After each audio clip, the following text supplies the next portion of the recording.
to give a backdrop to this chapter is slightly big as compared to the other chapters, and this forms the core of the absorption costing, right? So now in this particular revision, if you want to do, I will be touching upon the major aspects of this overhead chapter. So definitely covering the entire overhead chapter is not possible. The major aspects of overhead chapter will definitely be covered, right? And from an examination perspective, the nevertheless areas I will just recapitulate. Clear with this, guys. So this is going to be the agenda for the chapter overheads. Now, in this chapter, broadly, these are the 5 things that we're going to discuss. One is the concept of semi-variable overheads. Then we'll be doing your concept of primary and secondary distribution. Then about the absorption costing. Then 2 related areas called as capacity determination and machine rate problems. These are 2 related areas, right? And we'll also be doing a few numerical questions in this particular segment. Fine, guys. Now first, let us start this chapter off with a standalone area called as semi-variable overheads. Now, the semi-variable overheads, what is it? Now, if you see, costs can either be a fixed cost or a variable cost, right? As you all know, what is a fixed cost? A cost that remains constant in total. For example, and a very example regarding this could be your factory rent.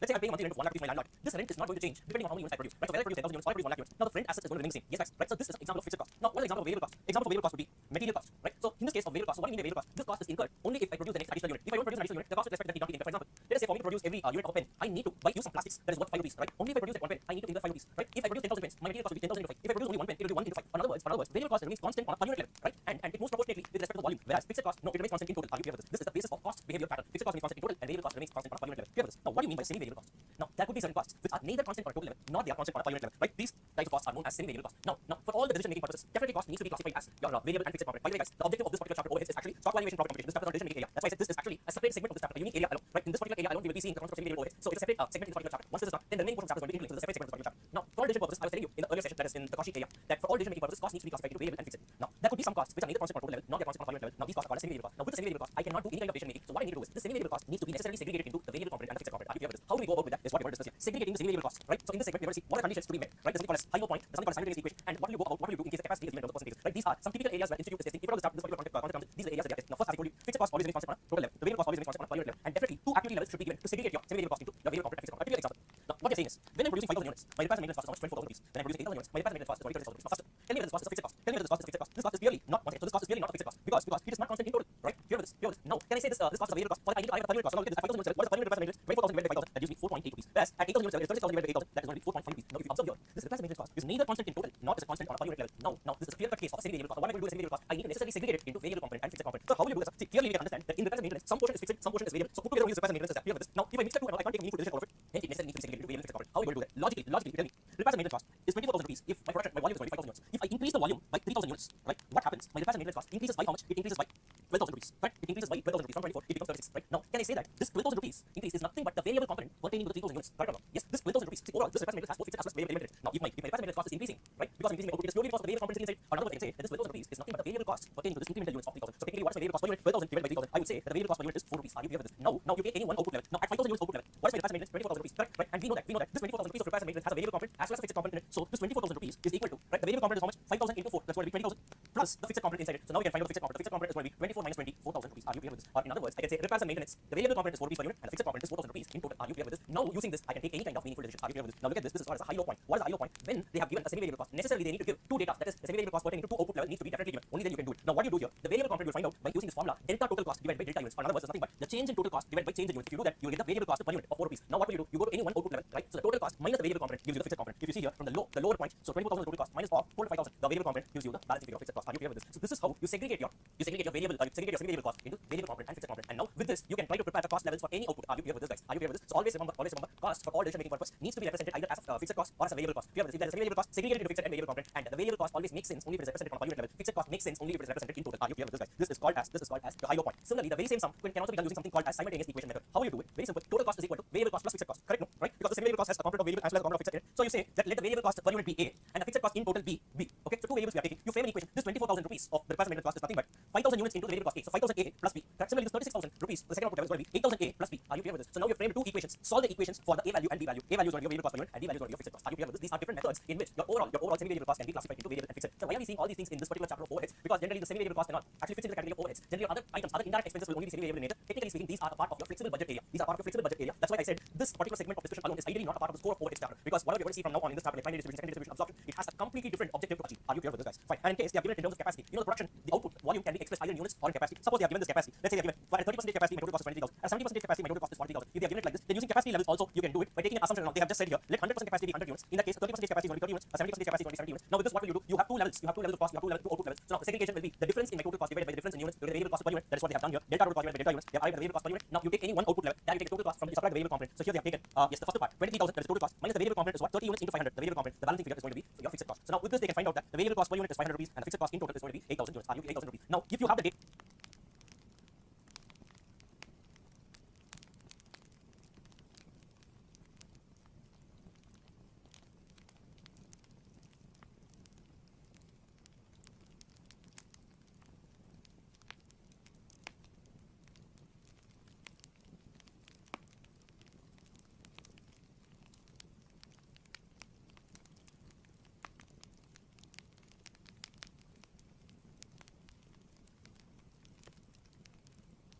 like this. Now, for any output level, you can arrive at the repairs and maintenance cost because now you have the variable component and the fixed component ready with you. Are you clear with this, guys? This is the concept of segregating your semi-variable cost, and that is a separate matter of discussion in this chapter. It's ideally a separate area by itself. Clear with this, guys? Right? Now, park this concept aside. Now is when we are going to enter into overheads. Clear with this? Shall we get started? Shall we get started here with this particular segment of overheads, the core of overheads? Now only we are going to get started. So now the first part is a standalone discussion that's being done now. Now is when we are going to start off with this chapter of overheads. Clear with this, guys? Shall we get started? Shall we get started? Come on, guys. Come on, use the chat box. Yes, guys, participate. Google me, guys. Now turn on your cameras. Going to tell you guys.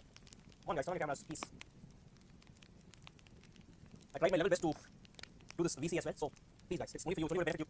And it also gives me a motivation that yes, people are actually interactive, right? So that's the reason, that's the whole purpose of it. Okay, I don't worry the YouTube guys. I am constantly checking the comment box, the chat box. Do not worry, right? So yes. Okay, fine. Great, guys. Now let's get into this chapter. Now, guys, full attention. One of the core discussion is what we're going to do here. And trust me, it's not an easy thing for faculty as well because this is likely a big chapter. I'm going to condense it and put it in such a way that whatever the limited thing that you're learning here in this revision, that also gives you a valuation because I don't want to just do something for the sake of it. And no, that's not the point here. You have assembled here, so you guys have given me the responsibility over your time. So please make sure that you are also making the best use of it. Now, this chapter, overheads, the second one. Right? What is this chapter all about? Now, this chapter helps you achieve the objective of stock valuation and profit computation. Stock valuation and profit computation. I told you earlier, our subject has three objectives: stock valuation, profit computation, decision making, and control. And this chapter helps you achieve the objective of stock valuation and profit computation. So, how so? We saw in the cost sheet discussion that every unit of stock is valued at full manufacturing cost, or in other words, every unit of stock is valued at direct material plus direct labor plus direct expense and your production overheads. Correct, guys? Full manufacturing cost. Your AOH and SOH are period cost, P&L items, whereas these four are your trailing account items used to value every unit of stock. Clear with this, guys? So now, whenever I am actually valuing my stock, I need to know what is the per unit cost of direct material, what is the per unit cost of direct labor, what is the per unit cost of direct expense, and what is the per unit cost of POH. Now, guys, direct material, direct labor, and direct expense, these are called as prime cost components. You guys know this, right? We just did it right now. Prime cost components. Now, I don't have a problem with prime cost components at all. Why? Let us say I'm producing 1 unit, right? Whatever it is. For every unit of pen that I manufacture, right? I know exactly for 1 unit of pen how much amount of material is required, right? And what is the material cost per unit of the material also. Or in other words, my direct material, direct labor, direct expense, my prime cost components are readily traceable and available on a per unit level. Agreeing with me on this or not? Yes. But the problem lies with my production overheads. Why? Production overheads by nature are indirect manufacturing costs. These are the indirect costs incurred inside the factory. I do not know on a per unit level. I do not know how much is the production overhead incurred. Correct, guys? Agreeing with me on this, right? These are items of costs that are incurred in bulk. Like for example, an example of production overheads would be your factory rent, your repairs and maintenance, your supervisor salary, your depreciation, right, etc. There could be 20, 30 line items of expense. Now, how can I trace them on a per unit level? I don't incur them on a per unit level. Are you agreeing with me on this or not? Now, in this chapter, now overall to achieve the objective of stock valuation and profit computation, I need to have the manufacturing cost per unit. Are you clear with this? Only if I have the manufacturing cost per unit, I know how to value every unit of my stock. So number of units lying in my stock into this manufacturing cost per unit, I can arrive at the stock valuation and achieve the objective. Now, for me to arrive at the manufacturing cost per unit, I don't have a problem with respect to the prime cost components because they are readily available on a per unit level. The problem lies only with respect to my production overheads. So the overall objective of this chapter is to calculate the overhead cost per unit. Are you clear with this? Only if I calculate the overhead cost per unit, I will be able to arrive at the manufacturing cost per unit. Only if I know the manufacturing cost per unit, I can achieve the overall objective of stock valuation and profit computation. Are you getting the same link here? Clear with this? So the immediate objective here is to calculate the overhead cost per unit. Agreeing with me on this or not, guys? Yes, you are all able to understand this. Now, sir, what is the big problem? Sir? You said you have line items, so many line items. These are all indirect costs, not really traceable on a per unit level. We also understand that, but what's the problem? You collect all the costs, take the total overheads, right? Divided by the number of units produced. You get the overhead cost per unit. No, matter solved, right? Why do you have to keep a separate chapter and make our life miserable? Guys, are you clear with this? This would be the next question. Take the total overheads, right? Divided by the number of units produced. Right? The overhead cost per unit. You said the objective of this chapter is to calculate the overhead cost per unit. Just we have formulated like that. What is the big deal? Now, let me give you an example just to tell you why this would not work out like it. Let me give you an example to tell you why this would not work out like the way you just told me. Now, let us say I'm a company called Titan. Have you all heard Titan? Right? Tata's it is a Tata group. Right? By the way, Titan stock is short like anything. That is FM topic. Coming back here. Now, Titan is in the business of manufacturing what they are in the business of manufacturing. The famous thing that they're known for is watches, right? Not just watches. They also manufacture your eyewears, your eye gears. You know that, right? So Titan Eye Plus, they have a separate chain of stores there. So eye gears, right? And let us also say they also manufacture wallets. Example. Clear with this, guys. Right? Now, what has happened is, let us say in the same factory, using the common factory, in a single factory, what they have done, they have manufactured 10,000 watches, right? 20,000 eye gears, right? And then they have manufactured 30,000 wallets. Are you clear with this, guys? Now, let us say overall in this entire year, they have incurred an overall total overheads of 6 lakh rupees. Overheads totally incurred was 6 lakh rupees. Now, you tell me, this 6 lakh rupees, right? If I had to follow whatever you just said, take the total overheads divided by the total number of units. So in that case, overheads divided by number of units. Overheads figure the numerator I have 6 lakh rupees. What will be the denominator? Can I say the denominator is 10,000 plus 20,000 plus 30,000, 60,000? Absolutely not. Now you tell me this is 10,000 watches. This is 20,000 different product altogether. Eye gears. 30,000 wallets, further another different product. Now these are dissimilar items. This is like asking 4 monkeys plus 5 donkeys is equal to how much? Right? You can't add dissimilar items. Are you clear with this? In this case, the denominator itself is indeterminate. Now don't tell me sir 6 lakh rupees are apportioned in the ratio of 1 to 2 to 3. What is the basis? Watch could be a high value product, right? A gear could be a completely different product, and wallets, the cost consumption pattern itself could be different. You can't directly jump to the conclusion by saying add up everything and you just include it here. No, first of all, the denominator itself is indeterminate here. Are you clear with this? And hence this is one of the reasons. And hence it is not as simple as taking up your total overheads, dividing it by total units, right? And then arriving at the overhead cost per unit. No, it doesn't work like that. Are you clear with this? This is the reason why we are having a separate chapter called as overheads. And in this chapter, whenever I use the word overheads, predominantly it refers to production overheads. Why? Because only the production overhead cost needs to be broken into a per unit level. This issue is not there for AOHs and SOHs. Why? They are anyways period costs. They are not considered for stock valuation. Period items. It hits your cost sheet in bulk. It hits your period in bulk. Are you clear with this, guys? So clearly understand the word overheads generally means POH plus AOH plus SOH. But about 95-98% of this chapter revolves around production overheads only. Are you clear with this? First understand this, right? So whenever in the context of this chapter I'm using the word overheads, you understand that I'm referring to production overheads. Clear with this, guys? Clear with this? Now, first you understood the objective of this chapter. Number one. Number two, why we have a separate chapter where we study it separately, and why is it not directly like taking the total numerator divided by the denominator? Yes, you guys are able to follow this? Yes, guys. Now, coming to the core of this. So now, what is the solution? Sir? On one side, I have what? I have some multiple line items of expenses. Correct? These are some bulk expenses. And on the other side, I have multiple products, and each of these products I need to calculate overhead cost per unit. So the ultimate objective of this chapter is what? To calculate overhead cost per unit of watch, overhead cost per unit of idea, overhead cost per unit of wallet. Correct? No, I'm dealing multiple products. Product-wise overhead cost per unit I need to find out. Are you clear with this? Right? So how are we going to bridge the gap? On one side we have the bulk items of expenses, and on the other side we need to arrive at the overhead cost per unit of each of the components. How are we going to do this? Using a three-step procedure. What is the three-step procedure? The first step is called as primary distribution. The second step is called as secondary distribution, and the third step is called as absorption. Are you clear with this? And these three steps put together is only called as absorption costing system. Are you clear with this, guys? Are you clear with this? Right? This is the basis. This is the basis and the reasoning why you are learning this particular chapter. Clear with this, guys? Right? So the three-step roundabout procedure called as absorption costing system. What are the three steps in what? First you do something called as primary distribution, then you do something called as secondary distribution, and then you do something called as absorption. At the end of this three-step process, what will happen? Multiple line items of bulk expenditure will have got converted into overhead cost per unit of watch, overhead cost per unit of idea, overhead cost per unit of wallet. Are you clear with this? And the entire chapter revolves around how do you do it. And having done that, there are some further more complicated issues. What are they? These are the subject matter discussion that you're going to see in this chapter. Clear with this, guys? This is the bird's eye view of this chapter. Shall we get started? Shall we get started? Guys, shall we get started? Yes. No. Let me give you an example. Right? Let us take an example of this Tirupur cotton belt. Right? So, for those who do not know, there's a place in Tamil Nadu called Tirupur which is known for its textile industry. Right? You take world-class top big companies like Arrow or Allen Solly or any big companies that claim themselves to have high quality products. At the end of the day, predominantly if they are doing business in India, they will have been manufactured in Tirupur. So technically you are paying more for the brand and not for the product. Coming back here, so Tirupur built world class. You should see how they are doing it. You will even get a low quality product and you will even get a top quality product. They have multiple ranges. You'll be mind blown. Right? That is the level of the textile the depth of textile industry that we have here. Something that we all need to be proud of in this India. The country needs to be proud of. Anyways, coming back here, let us take an example of that. Now what happens? Now let us say first I have the line items of expenses. So let us say I have your factory rent. Then I have supervisor salary. Right? Then I have repairs and maintenance. Then I have depreciation of plant and machinery, right? All these things I'm just having, let's say, power expense. So I have multiple line items of expenses. Now, first step of this absorption costing system is what? Primary distribution. What does primary distribution say? Now, let us say this particular company, what company? The textile manufacturing industry. Let us say they have the following departments in their organization. They have the following departments in their, in their factory. Let us say they have a spinning department. Then they have a weaving department. Then they have a printing department, right? And apart from that, they also have a canteen, right? And they have stores department. Clear with this? Now if you see the spinning department, I call it as P1 for our discussion. Weaving department, I call it as P2. Printing department, I call it as P3. Canteen department, I call it as S1. And stores department, I call it as S2. So what is this P series and what is this S series? I will tell you. Now, if you see, typically in the textile business, first they'll take a raw cotton, they'll first spin and take the thread out of it. That's the spinning department. Having taken the thread, it needs to be woven, right? Based on whatever you want, maybe a saree or maybe a shirt or maybe a pant or whatever it is. That happens in the weaving department. And once the weaving is also done, it needs to be printed. The color dyeing that you want, the pattern that you want, that needs to be done, and that's about it. Then the final product is over. Clear with this? So these three are the departments through which every product will get passed by. Clear with this? So the departments through which the product passes by are known as production departments. That's why I'm calling this as P1, P2, P3. Are you clear with this? Now in the factory, these three are not only departments. They also have a canteen department to provide food to all the workers working in the factory. Similarly, they have a stores department to handle all the raw material and all. Now my production does not get routed through these two departments, but these two are the departments which support the production departments. These are called as service departments. Are you clear with this? So clearly understand, in a factory there will be production departments and service departments. Production departments are the departments through which the products will pass through, and the service departments are the departments which are meant for assisting the production departments. Are you clear with this, guys? Now what the primary distribution says is, the primary distribution says is, first these line items of expenses are there. Right? Distributed between all the departments in the factory. Why do you have to distribute it between all the departments in the factory? Because, so this chapter says that the reason for you to incur an expense is because you are having a department. If you don't have a department, you will not be incurring any cost. Are you clear with this, guys? Hence, so what you do is, these line items of expenses are basically incurred because of the presence of department. So you need to apportion all the line items of cost to all the 5 departments. Are you clear with this, guys? The 5 departments are in this case. There could be 4 departments, there could be 20 departments also. In our example, I've taken 5 departments. Clear with this, guys? So okay, sir, but on what basis will we do? On the basis of benefits derived ratio. Meaning what? For example, factory rent, right? Let's say it's a common cost, right? Of let's say 1 lakh rupees is incurred by all the departments put together only, not the common cost. What will you do? It needs to be apportioned on the basis of the floor area taken by each of these departments. Clear with this? Similarly, your supervisor's salary, use a reasonable base. The supervisor's salary should once again be apportioned between all these 5 departments, maybe on the basis of the number of employees working below them in each department, or maybe on the basis of direct wages. Your repairs and maintenance could be on the basis of the capital value of machines deployed in each of these departments. Your power cost may be based on the machine hours consumed by each of these departments. Are you clear with this, guys? Or in other words, first the primary distribution states that whatever is the line item of expenses, that would be 20, 30 line item of expenses. At the end of primary distribution, each and every line item of expense should be apportioned between all the departments using a reasonable basis. Are you clear with this, guys? At the end of primary distribution, what would have happened? So 20 line items of expenses will now be reduced to just 5 line items of expenses. Are you clear with this? Right? Because now at the end of primary distribution, you will only be having P1 overheads, P2 overheads, P3 overheads, S1 overheads, and S2 overheads, and each of these overheads will be having a share of all the 20 line items based on the benefits that they have taken. Are you clear with this, guys? Now 20 line items are reduced to just 5. Are you clear with this, guys? Yes. Now at the end of primary distribution, right? Now comes the second step called as secondary distribution. Now what happens in secondary distribution is that what secondary distribution says? Okay. Now at the end of primary distribution, you have only 5 figures. No? P1 overheads, P2 overheads, P3 overheads, S1 overheads, and S2 overheads. Now what secondary distribution says? Look, why do I have the service department? To support my production departments only. So now technically speaking, S1 and S2 departments, right? They are meant to serve only the other 3, P1, P2, P3 departments. So they are saying secondary distribution asks the service departments to redistribute their share of overheads back to the production departments, right? So S1 needs to give its share of overheads fully to P1, P2, P3, and stores department. S2 should also do the same. So that is, the secondary distribution says the service department overheads should be redistributed back to the production department. Sir, on what basis, sir? On the basis of services rendered ratio. I will tell you what it is. For example, canteen. The services rendered will be on the basis of the number of employees sitting there, correct? No, right? So canteen, what is the canteen typically? They provide food to all the staff. Are you clear with this, right? So the canteen's cost, S1 department overhead, should be redistributed back to P1, P2, P3 on the basis of number of employees. Are you clear with this? There's a stores department. So it's basically this department handles all the materials and all that. So it needs to redistribute S2 department overhead back to the production department, maybe on the ratio of using the basis of the number of requisitions raised in a particular year, or maybe the material handled by each of the department. Some reasonable basis will be there. Are you clear with this, guys? Are you clear with this, guys? Are you clear with this? Yes. Now at the end of secondary distribution, what happens? The 5 figures will now get further reduced to just 3 figures. So now you'll be having only P1 overheads, P2 overheads, P3 overheads. But guys, mind you, the total remains the same. The total remains the same. Obviously, the total will remain the same. The number of line items alone will reduce. If you add here the 20 line items, what is the total will be equal to the total of P1 plus P2 plus P3 plus S1 plus S2. Further here also after secondary distribution, the P1 plus P2 plus P3 will be the same total only, because the total overheads will not change. Now the department wise share alone keeps on changing. Are you clear with this, guys? Are you clear with this? So at the end of secondary distribution, now all department overheads now get converted only into production department overheads. Clear with this, guys? Right? Now comes the third and the most important part, called as absorption. So now what they need to do. So this is a textile industry, textile company, right? So now let's say they deal in 4 different products. They deal in menswear, right? Ladies wear, kids wear, and let us say they also deal in footwear.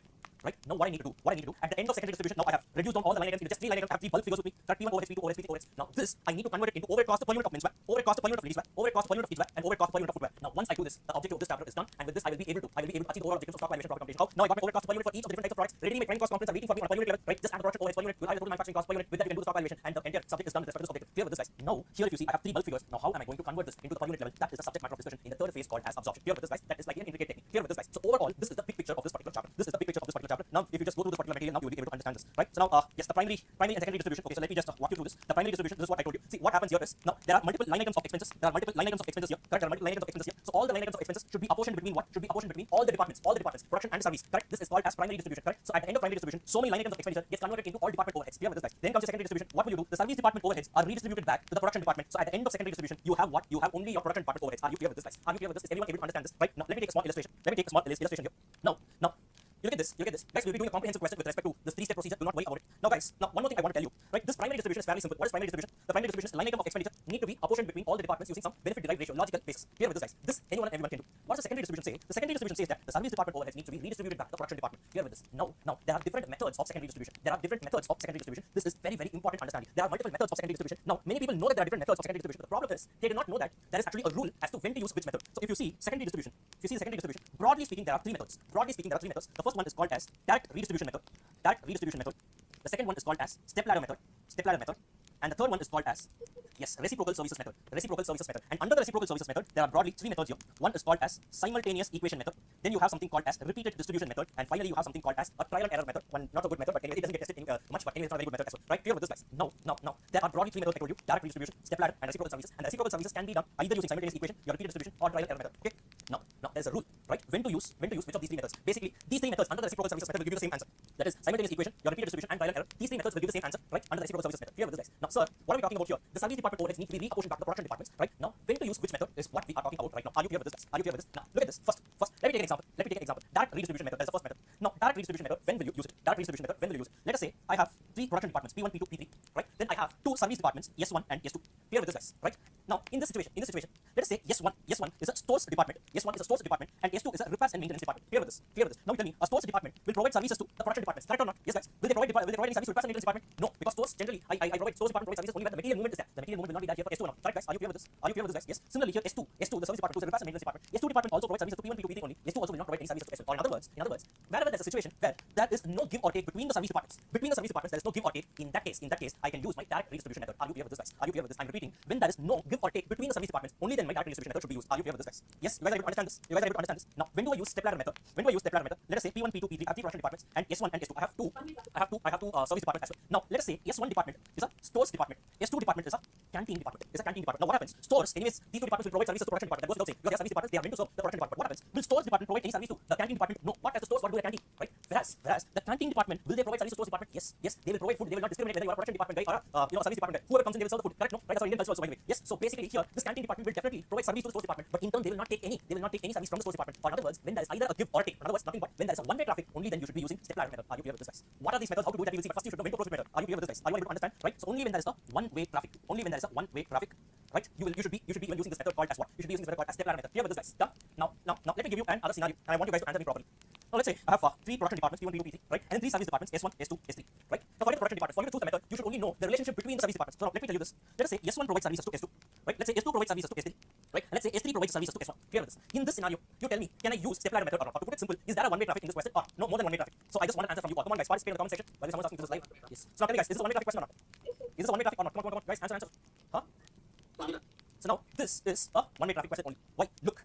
the relationship of the give or take should be looked at from the perspective of taking two departments at a time. Now, some students might think, sir, S1 what it is doing, it is also providing services, it is also receiving services, so now it is not a one-way traffic. No, you should not provide a service and receive a service from the same department. If you look at this, between S1 and S2, there is only a give or take, correct? Between S2 and S3, there is only a give or take, and between S1 and S3, once again, there is only a give or take. Are you clear with this? That is, you take only two departments at a time and see whether there is a one-way relationship between them. If not, then you say, fine, okay, two-way traffic, the next method will go. Are you clear with this? So the relationship should be seen between two departments at a time. Don't say as a whole, I'm giving access and taking. You can give to one department and you can take from another department. Still, it's for one-way traffic only. Are you clear with this? In that case, also, we will be using only the step ladder method. Clear with this, guys? This was a past exam question. I show you a question that was very, very nice, well point. Right? Clear with this, guys? Done. And the third one, as you all know, is going to be a two-way traffic. Means what P1, P2, P3, let's say S1 and S2.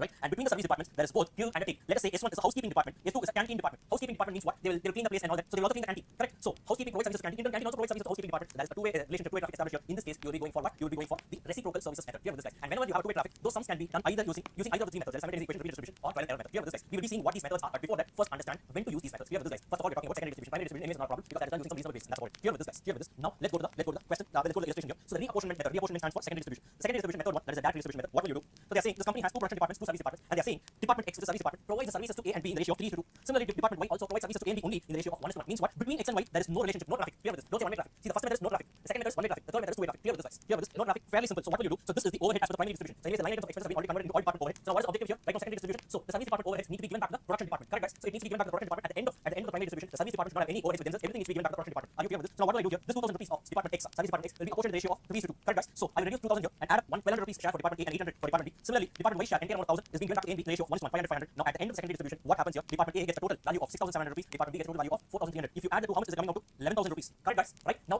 overall, before we started, this total will have also been the same 11,000. 5,000 plus 3,000 is 8,000, 8,000 plus 2,000, 10,000 plus 1. This was also 11,000 rupees. So total value will not change, but only the internal composition will keep changing. Are you clear with this, guys? Are you clear with this? So now all department overhead has further reduced to only production department overhead. Are you clear with this? First we saw it under direct method, and in direct method when will you use it? When there is no traffic. Are you clear with this, guys? In example, please don't write no traffic. I know this is a word that I'm telling you, right? It is not officially used for ease of understanding, right? That's why I'm saying it basically talks about the relationship between the service departments. Clear with this, guys? Next, step ladder method. You'll be doing some, don't worry about it, right? Then comes your repeated your reapportionment method. That is your reciprocal services method. When will you use reciprocal services method? When there is a two-way traffic, guys. I made it one-way traffic. Do not worry, I have a very good sum. We will be doing it. Fine. So now two-way traffic under the first repeated distribution method. We will be seeing how it works. Now basically, guys. So when will you use your two-way traffic? Your repeated distribution method and your reciprocal services method? When there is both a give and a take between the service departments. In this case, if you see, department X and department Y are service departments, right? Department X provides services to A, B, as well as to Y. Correct? No, guys. Yes. So department X provides services to Y. Yes. Now department Y in turn, anyways, it provides services to A and B. They are production departments, right? But it also provides the services to department X. Are you clear with this? Clearly, there is a two-way traffic, and hence we are going and doing the sum under the reciprocal services method. And under the reciprocal services method, the first method is what? Okay, simultaneous equation we'll do it. Now first we are doing it under the repeated distribution method. Are you clear with this, guys? Are you clear with this? What does this repeated distribution method say? First, they are starting out with the primary distribution summary. So 5,000, 3,000, 2,000, 1,000. This is the primary distribution summary. So what they are saying is, now simple. You keep on distributing it. So first, department X, right? It has a share of how much? 2,000 rupees. Reduces 2,000 and give it to A, B as well as Y in the ratio of the services rendered. So 5:4:10. You just distribute it between all the other three departments. So now what happens? This 2,000 got distributed between A, B, and Y. Are you clear with this, guys? Are you clear with this? Now what happens? As of now, department X has a zero balance. Correct?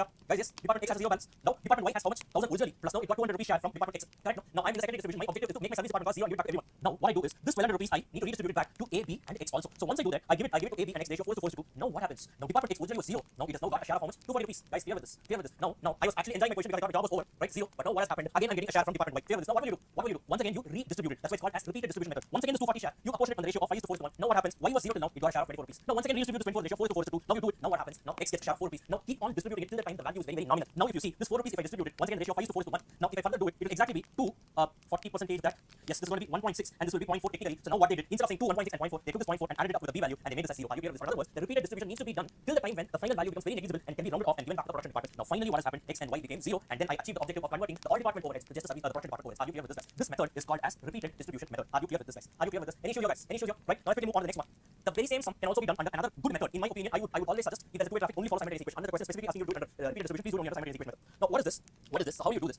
Now first we will be calculating in this. It's a three-step procedure. Step number 1, we will frame the equation. Step number 2, we will solve the equation, and step number 3, we will be calculating the apportionment. What is it? Now since there is both a give and a take here, Now if you see, now department X, what is the department X share of overheads? Can I say department X has its own share of 2,000 rupees of overheads, right? Plus it will be getting 20% of the department Y share of overheads, right? Right? Or in other words, can I frame an equation and say X is equal to 2,000 my own share plus 0.2 of Y? Correct, guys? Clear with this? Clear with this? Right? Now department Y on the other hand, can I say is nothing but 1,000 plus it will be getting 0.1 of department X's share, correct? No? Right? So here I will say X is equal to 2,000 plus 0.2 Y.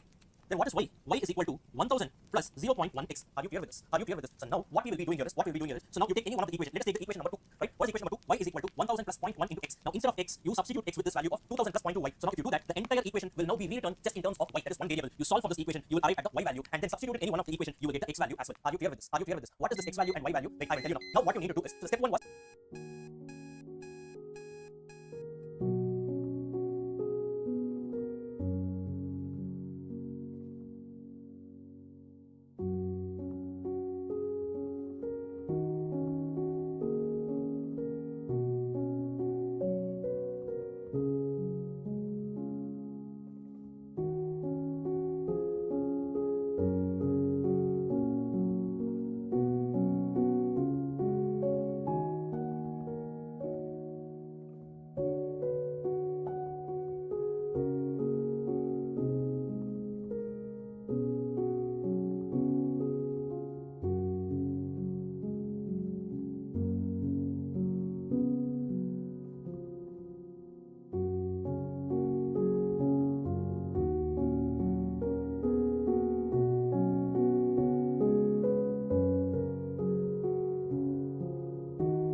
framing the equation. The step 2 was solving the equation to arrive at the x value and y value. The step 3 is the apportionment. Now in this apportionment, what are we going to do? This is how it started, right? This is how it started. 5,000, 30,000, 2,000, 1,000. First, from x, you reduce how much? You apportion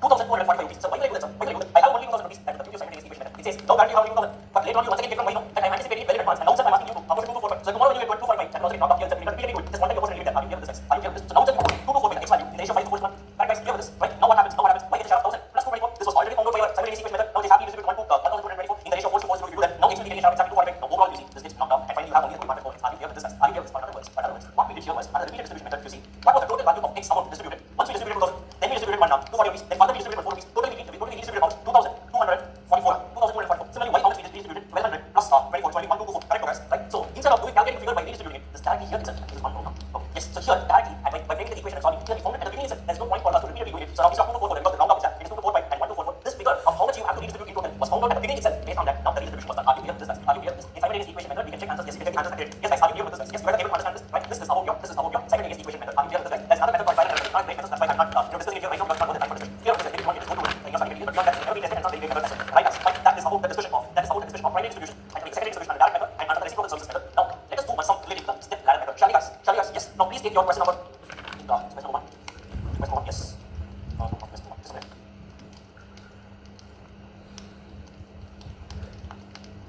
One second.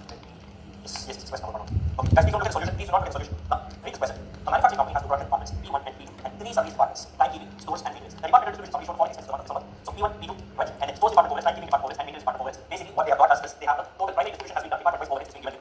Additional information they are given. Production department, okay, there's a mistake here. So production department is only P1, P2. Service department includes stores. Please make this correction. Only these two are production departments, and these 3 are service departments. Okay. Now look at this. Look at this. What are they given? The number of employees in each department is given. The number of requisitions made in each department is given. The machine hours in each and every department is given. Apportion the service department expense. The production cost centers P1 and P2. Basically, what they ask for secondary distribution. Have they given you which method for? Have they given you which method for? No, they have not asked you the method. They want you to find out which method needs to be used. They want to find out which method needs to be used. A brilliant sum, right? Well, they have not given the method directly. And also, services rendered ratio, now that is the relationship between the 3 departments. They have given, no, cleverly they have given 3 service departments, right? You know I just asked you a question of S1 going to S2, S2 going to S3, S3 going to S1, and I asked you guys whether it's going to be single one-way traffic, one-way traffic, and all, right? This sum is beautifully fine, it's a very small sum. But the issue here is to identify which method it comes out with, right? Now basically, guys, a stores department, what does stores department do? It will issue the raw materials. It does requisitions, material requisitions will be honored by the stores department. Yeah? So services provided by the stores department should be, evaluated on the basis of number of requisitions. Similarly, a timekeeping department, what do you mean by timekeeping department? They actually keep a tab of how many hours are spent by employees in which department now. They maintain attendance and all. So the timekeeping department actually they provide services on the basis of the number of employees. Does it make sense, right? And then you have a maintenance department. Maintenance department services are based on the number of machine hours. Correct, guys? Yes. So now first let us not even get into the numerator problem. First we need to find out which method of secondary distribution we need for. Agreeing or not? Right? Agreeing or not? Right? Now which method we need for? Again, depends on the nature of traffic between the service departments. Right? And we call the service departments. Right? So what I'm doing is I'm taking 3 departments, the 3 departments, and putting it as a matrix. Right? Timekeeping, stores, maintenance. Right? Here I'm giving this as a service receiver, and timekeeping, stores, and maintenance. Here I'm putting it as a service provider. Clear with this, guys? Now you tell me. Timekeeping department. First, one more thing that you need to know. Self-service should be ignored. What do you mean by self-service? Timekeeping department, what do they do? Parallel employees are there. The timekeeping department will be having a work there. Right? Because they keep having attendance. In the timekeeping department, also employees are there. They provide service business also. Ignore that. If you consider that, then it will always be a loop. I will be giving a share of my own cost to myself and be ready. Clear with this? So all these because our objective is what? To give away all the service department costs to the production department. So self-service should be ignored. So timekeeping to timekeeping, stores to stores, maintenance to maintenance. First, put a dash here. Are you clear with this? Clear with this, guys? Now, tell me, timekeeping department, do they provide services to stores department? Simple. How do you know? If there's an employee in the stores department, it means they're providing service. In the stores department, are there employees? Yes. So I'm putting a tick here and saying timekeeping provides services to stores. For timekeeping, they provide services to maintenance department. Yes, there are some employees there also. No. Correct. So I'm putting a tick here and I'm saying yes, timekeeping provides services to maintenance. Clear with this, guys? Next, stores department. Does the stores department provide services to timekeeping? So go to the number of requisitions. In timekeeping department, there is no requisition at all, which means there's no requisition of a particular department. Stores will be no role there. So clearly, the timekeeping department, the stores department does not provide any services to timekeeping department. Clear with this, guys? Right? And does the stores department provide any services to maintenance department? Yes, there are some requisitions in the maintenance department, which means they are providing. Are you clear with this, guys? Right? Now we go to the maintenance department. Does the maintenance department provide? The maintenance department will be providing services only when there are machine hours. Now you see, there are no machine hours in any of the service departments. So clearly, the maintenance department is not providing services to timekeeping as well as to stores. Are you clear with this? Now with this, what you can do? With this, what you can do? Look at this. You have 3 departments: timekeeping, stores, and maintenance. Correct? Now timekeeping provides the services to stores. Correct? And timekeeping also provides services to maintenance. Right? Stores on the other hand provides services only to maintenance, and maintenance on the other hand does not provide services to anyone. Now anywhere can you see a relationship of a two-way traffic? Anywhere is there a two-way traffic? You take any two departments between timekeeping and stores, only a given is there. Right? Between stores and maintenance, only a given is there. Between timekeeping and maintenance, only there is only one-way traffic. Clear with this, guys? So between any 2 departments at a time, there is only a one-way traffic, and hence this is a very fit case for the step ladder method. Are you clear with this, guys? Are you clear with this, guys? Yes. First, we are proving which method needs to be used, and only then we can enter into the method. Clear with this, guys? Hello, guys, clear with this? Right? Guys, clear with this? Fine. Guys, are you understanding? Yes. What do you everyone? Guys, are you follow? Fine. Now comes the step ladder method. How do I do this? First, you list out all the primary distribution summary. What have you got? Right? Now it's very simple. So timekeeping department, I need to apportion the cost on the basis of number of employees. Correct? Right? So I will do it on the basis of number of employees, ignoring my own employee. So I need to ignore self-service. Correct, guys? Yes. So now I'm going to the ratio of 20 to 15 into 5 is to 10. Right? So 20 is to 15 into 5 is to 10. So we are doing it in the ratio. I changed the sequence. That's why. So now what happens here? The 4,000 gets reduced from the timekeeping department, and it gets evenly apportioned between all the departments. Are you clear with this, guys? Right?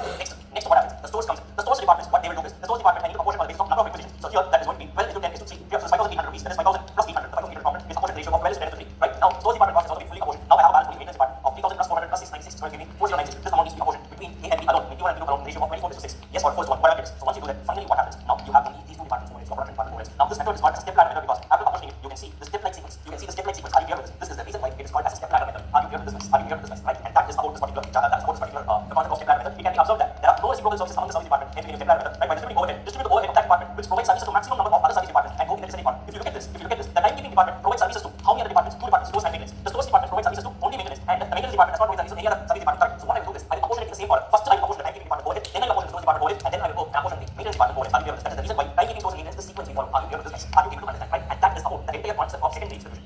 Clear with this, guys? Yeah. So this is one interesting sum. This is one interesting sum that was once tested in recently. We got tested some time back. So please be very clear with the concept. Don't think that you can use any formula, any method at any given point of time. It really doesn't work that way, right? So you need to know which method needs to be picked at which point in time. Clear with this, guys? Clear with this, guys? So that is about this particular question of step ladder method. Now with this calculation, the primary distribution, right? And you've also finished the secondary distribution. Clear with this, guys? Right? Now we need to move on to the third phase of this part. So overheads la first one semi-variable cost function, அது வந்து high low method, which is pretty much easy. அதை வந்து வேரியபிளாக கொடுக்காம இதுவும் கொடுக்காம டேரெக்டாக ஒரு number of units கொடுத்து ஒரு காஸ்ட் வந்து இன்க்ரீஸ் ஆகுதுன்னு சொல்லிட்டு கொடுத்தாங்கன்னா அப்போ வந்து எப்படி யூஸ் பண்ணுறது, change in total cost divided by change in units போட்டு ஃபஸ்ட்டு வந்து எவ்வளோ எதுக்கு அதாவது வந்து அந்த சேஞ்ச் வந்து எதனால் ஆகுதுன்னு சொல்லிட்டு கண்டுபிடிச்சிட்டு அந்த சேஞ்சை அந்த இதை வந்து தனியாக செப்பரேட்டாக அந்த யூனிட்ஸோடு மல்டிப்ளை பண்ணி பார்த்தோம்னா ரேட்டை மல்டிப்ளை பண்ணி பார்த்தோம்னா டேரெக்டாக இது வந்துடும். அதை வச்சு இது பண்ணுறது. செகண்ட் ஓவர்ஹெட்ஸை பொறுத்த வரைக்கும் ஓவர்ஹெட்ஸோட டிஸ்ட்ரிபியூஷன் வந்து எப்படின்னா டோட்டலாக 3 ப்ராசஸ் இருக்குது. Primary distribution, secondary distribution, absorption, கடைசியாக அப்சார்ப்ஷன். ஸோ ப்ரைமரி டிஸ்ட்ரிபியூஷன் வந்து இந்த 3 சேர்ந்தது தான் அப்சார்ப்ஷன் காஸ்டிங். ப்ரைமரி டிஸ்ட்ரிபியூஷன் வந்து 20-30 லைன் ஐட்டம்ஸை factory, service production department, service டிபார்ட்மெண்ட்டுன்னு சொல்லிட்டு 3 இதுக்கும் தனியாக பிரிச்சிடணும். எப்படி பிரிக்க போகிறோம், absorption based on benefit error அப்படி போட்டு இது பண்ணுறோம். நெக்ஸ்ட் வந்து அந்த 3ஆக பிரித்ததை வந்து 2ஆக பிரிச்சு ப்ரொடக்ஷன் டிபார்ட்மெண்ட், சர்வீஸ் டிபார்ட்மெண்ட் இருக்கிறது, சர்வீஸ் டிபார்ட்மெண்ட்டில் இருக்கிறது கம்ப்ளீட்டாக இருக்கிறது ப்ரொடக்ஷன் டிபார்ட்மெண்ட்டு சேர்த்தோம். அதுக்கு செகண்டரி டிஸ்ட்ரிபியூஷன் பண்ணுறோம். அதை வந்து 3 விதமாக பண்ணலாம். Direct distribution when there is no give or take between the departments. Step ladder method when there is a one-way traffic between the departments. Reciprocal service method, reciprocal service when there is two-way traffic. Reciprocal service simultaneous equation method இருக்குது, repeated distribution இருக்குது. Fine. Which is called as absorption. Now where does absorption fit into this category? Now I told you guys that let's say at any secondary distribution I'm left with P1 overhead, P2 overhead, P3 overhead on one side. What I need to do, I need to calculate the overhead cost of the where, and the footwear. Cut the whole price idea. This is what I need to do. So there is a gap that needs to be bridged, right guys? There is a gap that needs to be bridged. Now how am I going to do? How am I going to do that? This is what gets captured under this particular third phase of discussion called as absorption, right guys? Now let us get started with this concept of absorption. How do we do it? Now let me give you a small example with respect to that. And once you do this example, we will be doing a comprehensive sum that covers primary distribution plus secondary distribution and absorption all of it, right? Now let us say I have 2 production departments, P1, P2, right? Now the secondary distribution summary, I have done the secondary distribution. It says that P1 department's charge is 20,000 rupees, P2 department's charge is 15,000 rupees. Clear with this, guys? Now what happens here? Let us say I have one more data with me. What is the data? The labor hours. The labor hours spent in department P1 is, let us say, 5,000 hours. Totally in P1 department, total of 5,000 labor hours per clock, right? And in P2 department, a total of 3,000 labor hours per clock. Now I will say representatively, it cannot be exact, but representative because it's not indirect expense. But I need some reasonable base to actually come up with some kind of relationship, right? So can I representatively say in department P1, right, for every hour spent, what is the overhead cost? 20,000 rupees divided by 5,000 hours. Can I say it is going to be rupees 4 per hour? Right? Similarly, in department P2, I will say 15,000 rupees divided by 5,000 hours. It is going to be rupees 5 per hour. In other words, okay, let us say the company deals in 2 products. The company deals in 2 products, A, right, and B. What happens? Product A, right? It passes through department P1 and P2. It takes 3 hours. It spends 3 hours in department P1 and it spends 2 hours in department P2. Similarly, I have another product B, which spends, let us say, 2 hours in department P1 and 3 hours in department P2. Are you clear with this? Guys, clear with this? Now what I will be doing is, now I have some bulk count of expenses. Now what I did, using some reasonable base, in this case I took labor hours. I tried to establish the overhead, right, using that base quantity, and I said, okay, generally I can say that in department P1, I generally incur 4 rupees for every hour spent. Here, in department P2, I generally incur overhead cost of 5 rupees for every hour spent. Right? This relationship being established is called as absorption rate. Are you clear with this? This is called as absorption rate. So what is the meaning of this 4 rupees? This is not product specific. Product A or product B. If you spend 1 hour in my department, I will charge you 4 rupees of overhead. This is the meaning. Clear with this? Now, if product A spends how many hours in department P1? 3 hours. Right? Each hour I will give it a share of 4 rupees. Similarly, product B spends 2 hours in department P1. Each hour I will give it a share of same 4 rupees. Are you clear with this? Similarly, product A spends how many hours in department P2? 2 hours. Each hour will be given a share of 5 rupees. Similarly, P2 spends 3 hours in department, your product B spends 3 hours in department P2. And each and every hour will be given a share of 5 rupees here. So now if I do this, finally what I have here. So now this is going to be 3 into 4. So that's going to be 12 rupees. 2 into 5. This is going to be how much? 10 rupees. So overall, I will say the overhead cost per unit of A is going to be rupees 22. Are you clear with this? Similarly, the overhead cost per unit of B, how much is it? 2 to 4. A, 3 to 5, 15. Right? Overall, it's going to be how much? Rupees 23. Are you clear with this? This way, finally, I achieved the objective of this particular chapter. So we started off with multiple line items of expenses like rents and rates, factory, your factory rent, your supervisor salary, your repairs and maintenance, depreciation, all these things. Primary distribution, I actually distributed all the line items of expenses to all departments, right? And in secondary distribution, the service department overhead, redistributed back to production department, and now absorption. Using, I picked up a base quantity, tried to bridge the gap, and finally I converted the production department overhead per figures into overhead cost per unit of each product the company deals in. It could be 5 products or 6 products. The company says it deals in A, B, C, D, E, 5 products. Even the product business, how many hours spent in this department, based on that, I have the overhead cost per unit. Are you clear with this? Are you clear with this? This process is called as absorption, the third process. So absorption is a 2-step procedure. So what are the 2 steps involved? Step 1 is calculating the absorption rate, and step 2 is having calculated absorption rate, I charge it onto my product, right? 3 into 4 item, 2 into 5 item. That is, that absorption rate, I multiply it with the actual hours taken by each of the products. Correct? Right? This is the second particular step in this process, which is known as starting of overheads in the product. So now in your absorption, you have 2-step procedure. The third phase of the absorption steps. Number 1 is calculation of absorption rate, and number 2 is charging of overheads to the products. Are you clear with this? Are you clear with this? And with this, overall, this chapter's objective is getting achieved. Clear with this, guys? Yes, done. This is what I can explain here. Now, in this case, what I did, I took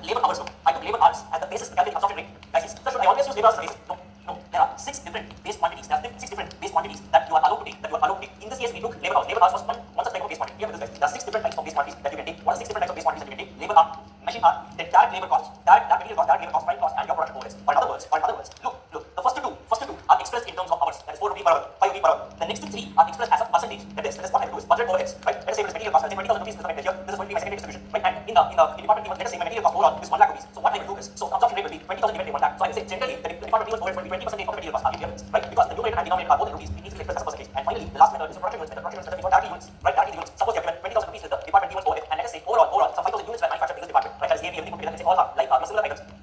The last method is a production unit.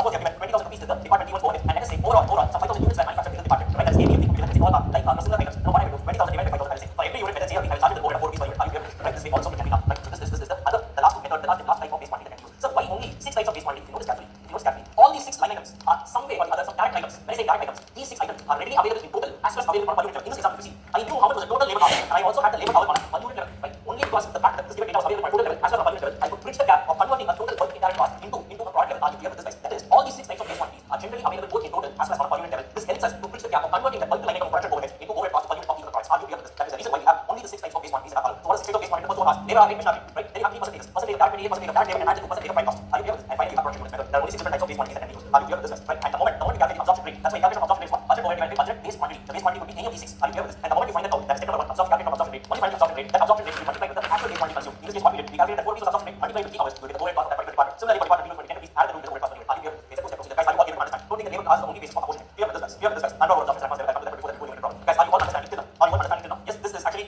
we are touching upon every single thing, almost every single thing in this chapter, right? So now let us get going with the next numerical problem, which is question number 2. Yes, question number 2. This was the last exam MR question, a very good question. So the comprehensive problem, we will do it now. Just give me a minute. Right, guys. Now, superclass company unit has 3 production departments, X, Y, Z, and 2 service departments in. Now, you have given the line item of expenses. Right, okay, guys, please don't look at the solution. I want to request you, if you want to get the test learning experience, don't look at the solution. The solution is meant only for ease of discussion. We don't have much time right now. Right, since the solution batch, in regular batch, every single figure I will be doing it on, I'll actually be writing it down with you guys. So it is in the solution batch, we need to pick up some speed because the solution actually. So here, if you want to do it, but I don't want to waste your time. That's the main reason. Like, so please don't look at the solution. If you do look at the solution, it's actually, the effect will not be that much. Okay. So what are they given? Some different line item of expenses, rental rates, line item of indirect wages, power, depreciation, other something expenses, line item of expenses have been given. Are you clear with this, right? What else are they given? The following are further details. Floor space, right? Department wise, they have given X, Y, Z, AV. What is the total floor space? 10,000 square meters, right? That 10,000 square meters, the breakup is given. Which department has taken how much area? This is given. Why have they given this? This is the basis to apportion with rental rate cost. Are you clear with this? Primary distribution. Guys, yes. Clear with this. Next, lighting points are given. This is the basis for apportionment of lighting levels. Direct wages has been given, right? So now this is the basis for apportionment of indirect wages. Why indirect wages? Indirect wages is supervisor salary, right? To who is supervising? TV supervising, the direct workers only, right? The number of employees in unit can take it. Here, the next thing is the basic direct wages. Use as a base. Clear with this, guys. Done, right? Then you have power cost. You can take cost power of machinery. Then depreciation is given. So you can use the cost of the machinery as a reasonable base, right? Then you have given some working hours. You'll see what it is now, right? Then the expenses of the service departments A and B are to be allocated as follows. They have given this. Why have they given this? Why have they given this? No. Yes, this is a secondary distribution data. Now you tell me, guys, by looking at this number, you tell me whether this is going to be a no traffic, one way traffic, two way traffic. Which one needs to be followed? Come on. It's one way traffic, two way traffic. It's not one way traffic. Look at this. Yes, it's two way traffic. It is a reciprocal service method, absolutely. Now how? Because department A provides services to department B. That's why you have a here. Now in turn, department B also provides services to A. Yes, that is actually another coming up here. Yes, absolutely. Yes, it's going to be a reciprocal services method, two way traffic. Which method to follow? Any of the 3 methods: radial distribution, primary distribution, or what's the other one? Parallel method. But which one is suggested? If you want to save your time in exam, that would be better for secondary distribution method. You have frame 2 equations, so 3 steps methodology. First frame the equations, how to solve the equations, and how to do the apportionment and like clear with this, guys. Fine. So first primary distribution based on the data we need to do. Right. So the line item of expenses they convert into what? All department overheads. Now the all department overheads further redistributed back, and now you'll be getting your production department overheads as the end of secondary distribution. Right. Now look at this. You are required to calculate overhead absorption rate per hour in respect of the 3 production departments. 3 production departments, X, Y, Z, because at the end of secondary distribution, you just be left with X overheads, Y overheads, and Z overheads. Right. Now what will be the total cost of the party that is a product with a material cost of 80, direct labor cost of 40, which passes to X, Y, and Z for 2 hours, 3 hours, and 4 hours respectively. Now what they say, they can complete the system of manufacturing of a product. Right. For that product, they have given the direct material cost. They have given the direct labor cost. So how do they find it? These are prime cost components readily available on unit level. This entire chapter of each step will be procedure of absorption. Is applicable only with respect to indirect manufacturing cost of overhead. So prime cost components are always ready first. Are you clear with this, guys? Are you clear with this, guys? Guys, I will follow this. Right. So now what happens here? Now they are saying overhead, they are asking us to charge it. Now what they've said is this particular product, it passes through departments X, Y, and Z, and the time spent in each of these departments are also given. So first what we need to do, we need to calculate absorption rate per hour for department X, department Y, and department Z, and multiply that with the respective hours. So that now you arrive at the overhead cost per unit of this article. Now you can add the production overhead cost per unit. You arrive at the total manufacturing cost. Clear with this, guys? So all the 3 steps are involved in this particular numerical problem. Clear with this, guys? Clear with this? So now and they are clearly given in this question, it is going to be what the base quantity is taken as labor hours. So how do you know, sir? Because that is the only data which is given in total as well as per unit level. Are you clear with this? Right. So now if you look at it here, they are given the working hours now. Guys, they are given the working hours here. Are you clear with this? They are given the working hours here. So now what we will do is at the end of secondary distribution, we have the department wise overheads divided by the respective hours. You will get the absorption rate multiplied with 2, 3, and 4 respectively for each department. You will get overhead cost per unit. Are you clear with this, guys? That is clear with this, right? But that is not all. That is not all. This sum has another beautiful hidden treasure. Now, this is something that many of you guys will miss. Now, if you are, especially if you can't afford to miss this in case you're attending the regular lectures, so all those ready items can also pop up right now the moment you read this question. Anyone from the regular batch, can anyone tell me what other beautiful adjustments are in this question?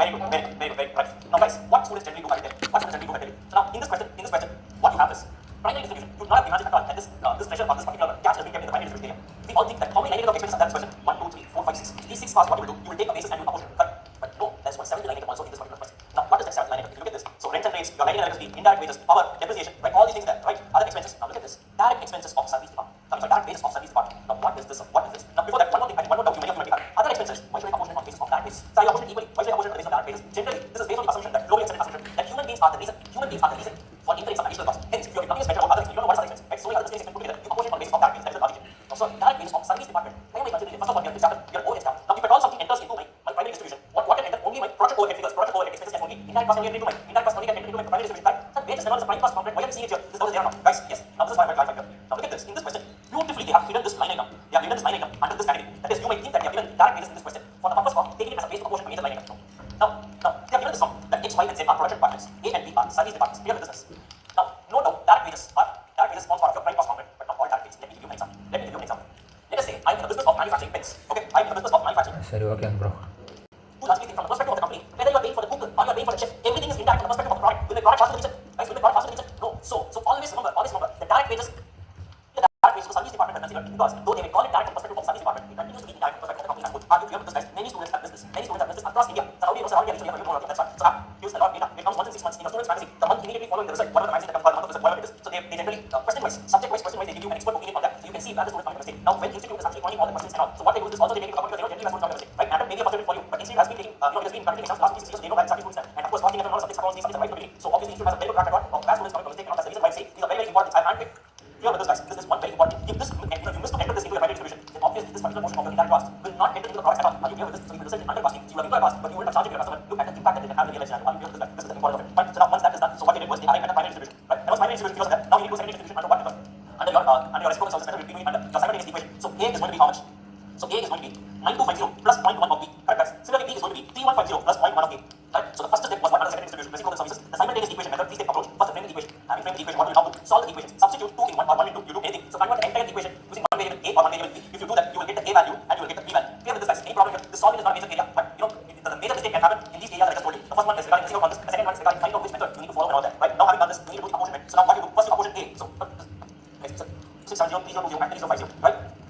Right? Department wise, you know how much is the overhead rate we charge. You have all of that. So now you multiply it, and finally you get the overhead cost per unit of this product, which is equal to. Okay, go on and every chapter is a quick.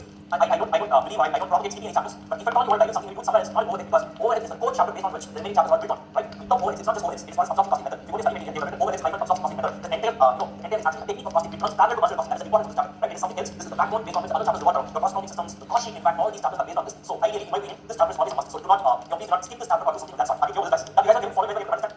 Right? For you to enter into this treatment of under or over absorption of overheads. Now, for you to enter into this concept, you need to know one concept called as predetermined rate versus actual rate. Predetermined rate versus actual rate. What do you mean by this, sir? Now, we saw that absorption rate, overhead absorption rate is equal to overheads divided by some base quantity. And we saw that the base quantity would be any of the 6, correct? So your measure ups, labor measure up, percentage that, direct labor cost, and your prime cost, and finally production expense. So all 6 methods, any one you can pick. Right? So of course, you can't use all the same, all the methods that is different, obviously only one can use.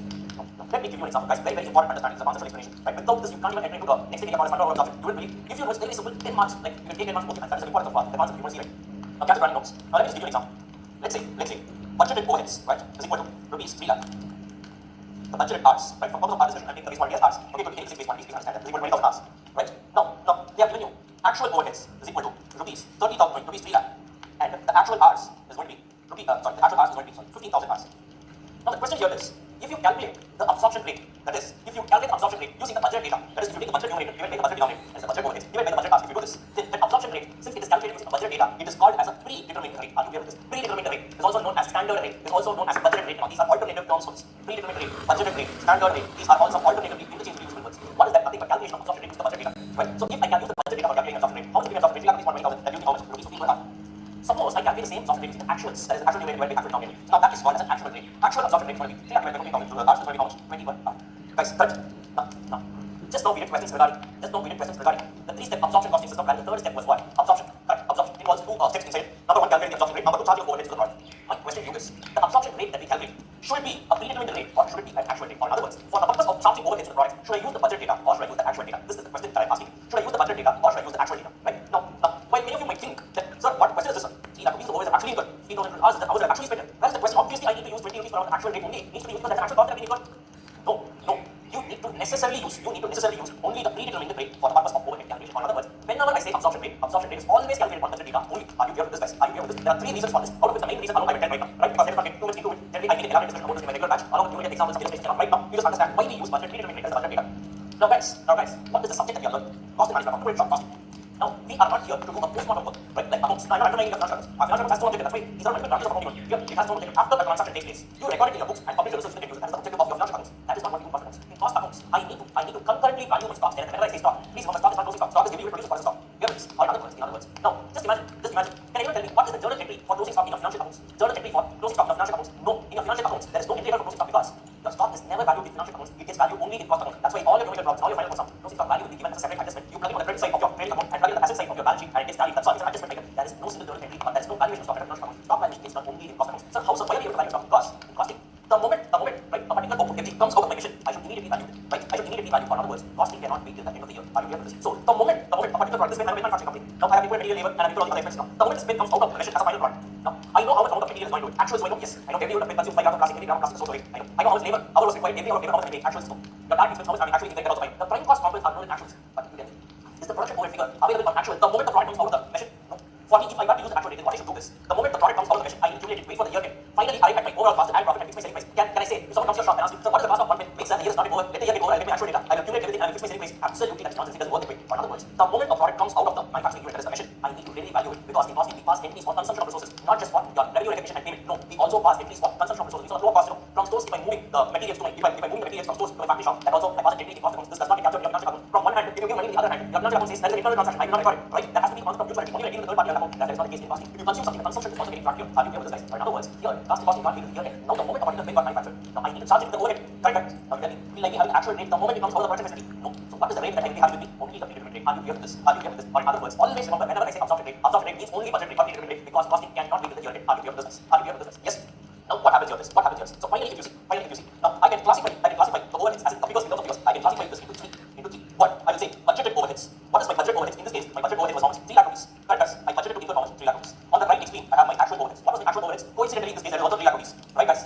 Now, in between, I have one figure that is called as absorbed overheads. I have a figure called as absorbed overheads. Now, how do I charge my absorbed overheads? Very simple. So, now, the moment a product comes out of my machine, I will charge it with how much? 15 rupees for every hour actually spent in the product. I'm repeating, I will charge rupees 15 for every hour actually spent in the product. Are you clear with this? Or in other words, the total overheads charge will be my predetermined rate into actual hours because the moment a product comes out of the machine, I know the actual time it took. That actual data is available with me. Right? Here's what I come out of the product. Here's what I come out of the machine. I know it took 3 hours, 4 hours, as the case may be. So the hour data, base quantity consumed, this is the reason why we use the base quantity consumed, plural tense we use because that is already available there and there. What's not available? It's only absorption rate. So here, technically speaking, the absorbed overhead is a hybrid figure. It is predetermined rate as being applied on the actual base quantity consumed. In this case, the absorbed overhead will be 15 rupees I charge every time for every hour actually consumed. Totally, at the end of the year, how many hours were consumed? 15,000 hours. Correct? 15,000 hours were consumed. So overall, if you see, the absorbed overhead is going to be how much? Rupees 2,25,000. Are you clear with this, guys? Are you clear with this, guys? So here, the budgeted overheads is nothing but overheads planned. Actual overheads is nothing but overheads incurred, right? And my absorbed overheads is nothing but overheads accounted. Are you clear with this? This is the figure that will be appearing on my cost sheet. Are you clear with this? Because in my cost sheet, your prime cost components are actual because they are known there and there. But your overheads figure alone is always absorbed. Don't think that it is actual. Till now what I have done, I have reached the end of the year. Till now what I have done, using the predetermined rate, I have applied it on every single hour that has been actually spent. That is what I keep doing, guys. Are you clear with this, guys? Are you clear with this? This is the core of absorption costing. Now what has happened? Finally, I reached the end of the year.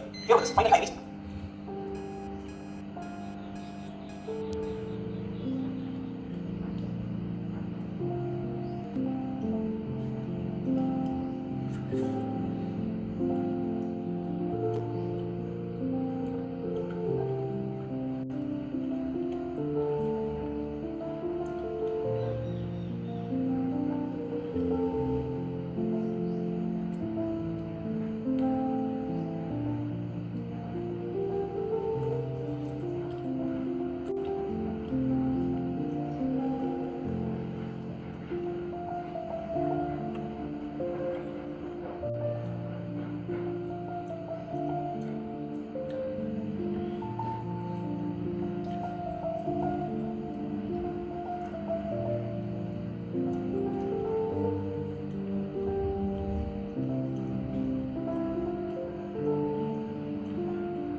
reached the end of the year. Now what has happened? I noticed that till now costing accounted how much? It has accounted for an overhead figure of how much guys? 2,25,000. But now it reached the end of the year. Now I have the actual figures with me. Guys, yes. How much is the actual? 3 lakh rupees. So now what has happened? Now I find out that look, I have accounted for only 2,25,000, but the actual figure is what? 3 lakh rupees. Now this needs to be the difference between the two. Now needs to be rectified. See, no matter what, I should bring my actual statement of books. That is for that for sure. But why am I was forced to use a period rate because costing can't wait till the year and actual rate is not more than that. That was the reason I use my period rate. Guys, hear this.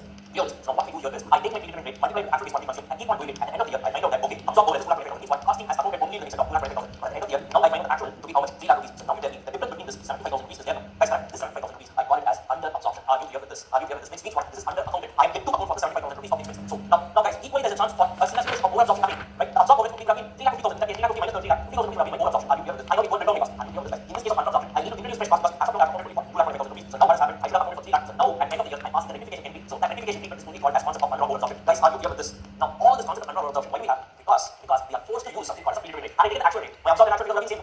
Right, guys?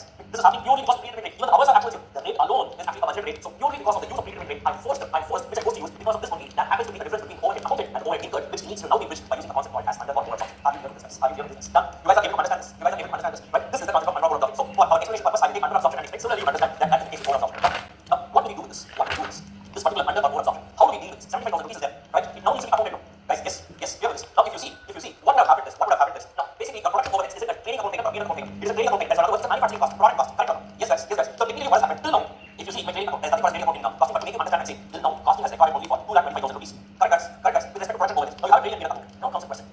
Should this 75,000 rupees of under or over absorption, should it be treated as a product cost or should I treat it as a period cost? Now, the next question is, should this be treated as a product cost or should it be treated as a period cost? Right? If you're saying you're treating it as a product cost, basically, in other words, should it be taken to my trading account or should it be taken to my P&L account? This is the question. Right? Now, globally, what they say is, take it as a period cost, meaning what? Treat it the 75,000, take it as a P&L and close it off. Life is simple. Right? Now, if I take it as a product cost, what will happen? There will be a huge impact. Now, guys, I have already valued my stocks enough, right? By taking only 2,25,000 as a product cost. Now, once again, if I take the 75,000 in my trading account, what happens? Now, stock valuation will also change. Correct? Are you clear with this? If I take this as a period cost, that's very simple. Only my profit will reduce. But if I take it as a product cost, my stocks and all will change. Once again, I need to demon. Are you clear with this?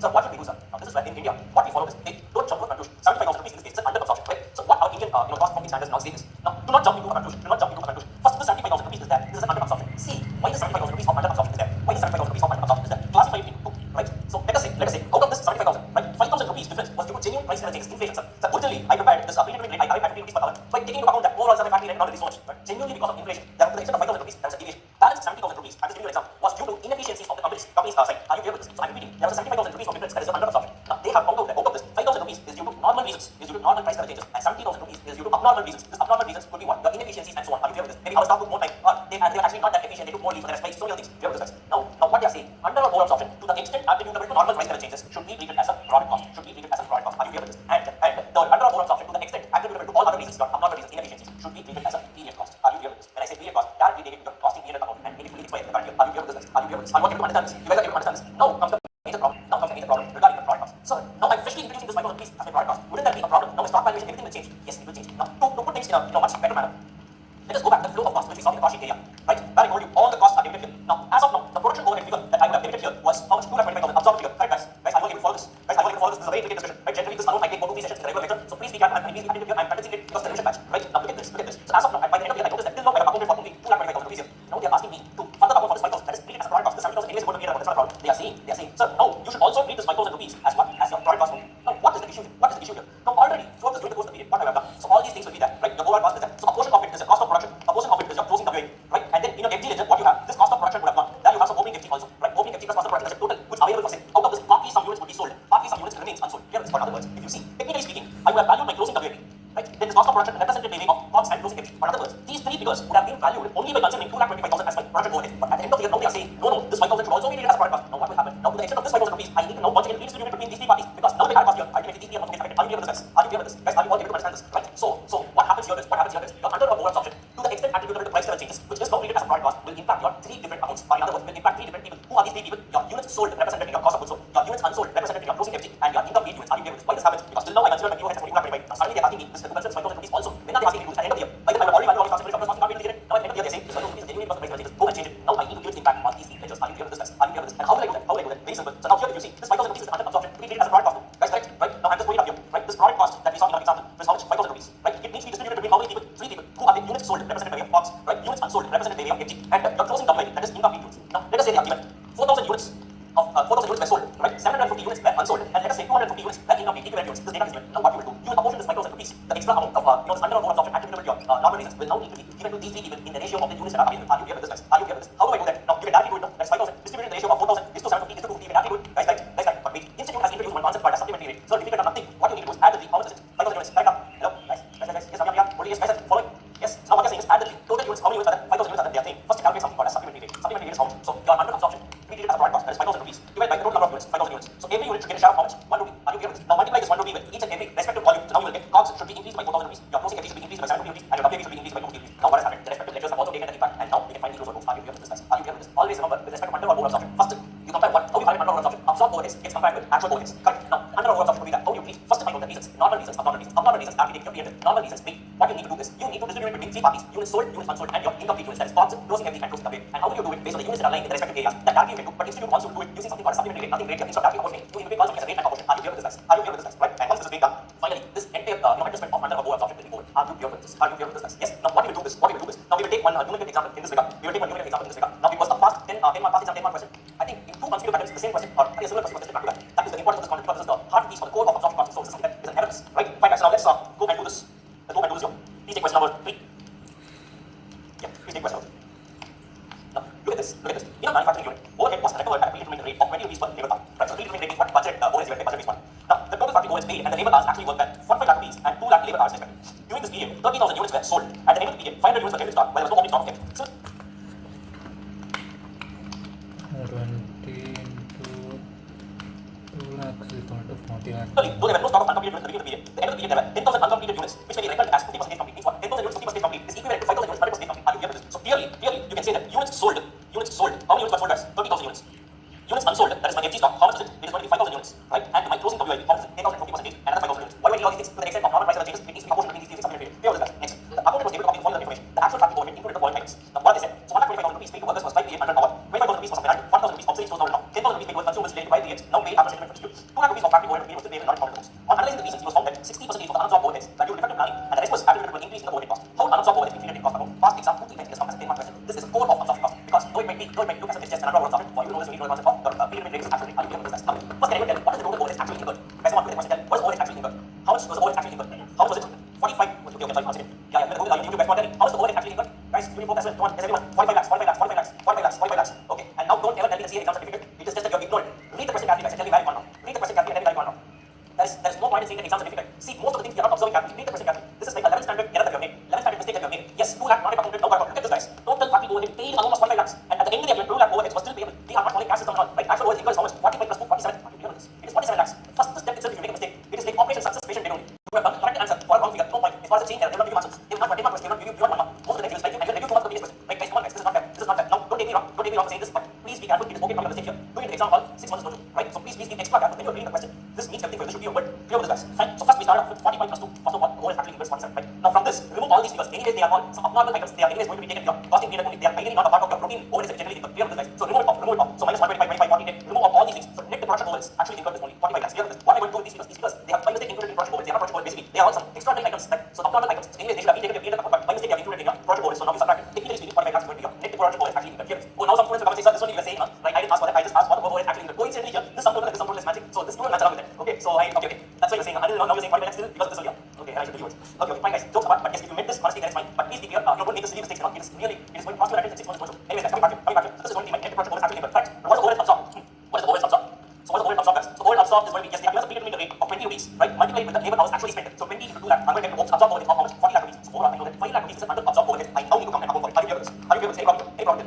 Now, how am I going to deal with this 5 lakhs? Now, they have clearly said that 60% of that is going to be because of your, on analyzing the reasons from 60% was due to defective planning. Pretending this was avoided, right? This was avoided only due to your inefficiencies. You have incurred extra. So what we are saying is 60% of 5 lakhs is going to be 3 lakhs. This is going to be due to inefficiency. And now the product cost, the balance 2 lakh rupees is due to genuine price changes. So to the extent of 2 lakhs, I will treat it as a product cost, and to the extent of 3 lakhs, I'm going to treat it as a period cost. Are you clear with this, guys? Any problem here? Now, period cost, I don't have a problem. Take it your costing period and knock it off. This 2 lakh now needs to be introduced as a product cost. Now what happens? This 3 lakh needs to be shared upon those 3 people. Are you clear with this? Are you clear with this? This is the reason why they started off cost sheet itself with the flow of cost. Now you are able to understand. If I introduce it here, right? This guy takes an impact. Technically, this guy enters here and he's represented by these 2 figures. So at the end, these 3 are the people who take the impact. So I know the proportion between these 3 guys who have originally valued by considering of the overhead of the absorbed figure. Now I need to introduce this figure extra also. There is my under absorption to the extent of quantities. Clear with this, guys? Are you able to understand? Yes, are you able to understand? Right? You are looking at it as if you have muted I mean, you have turned off the sound and as if you're looking at gymnastics that I'm doing right now. Guys, actually understanding, right? Yes, okay, fine.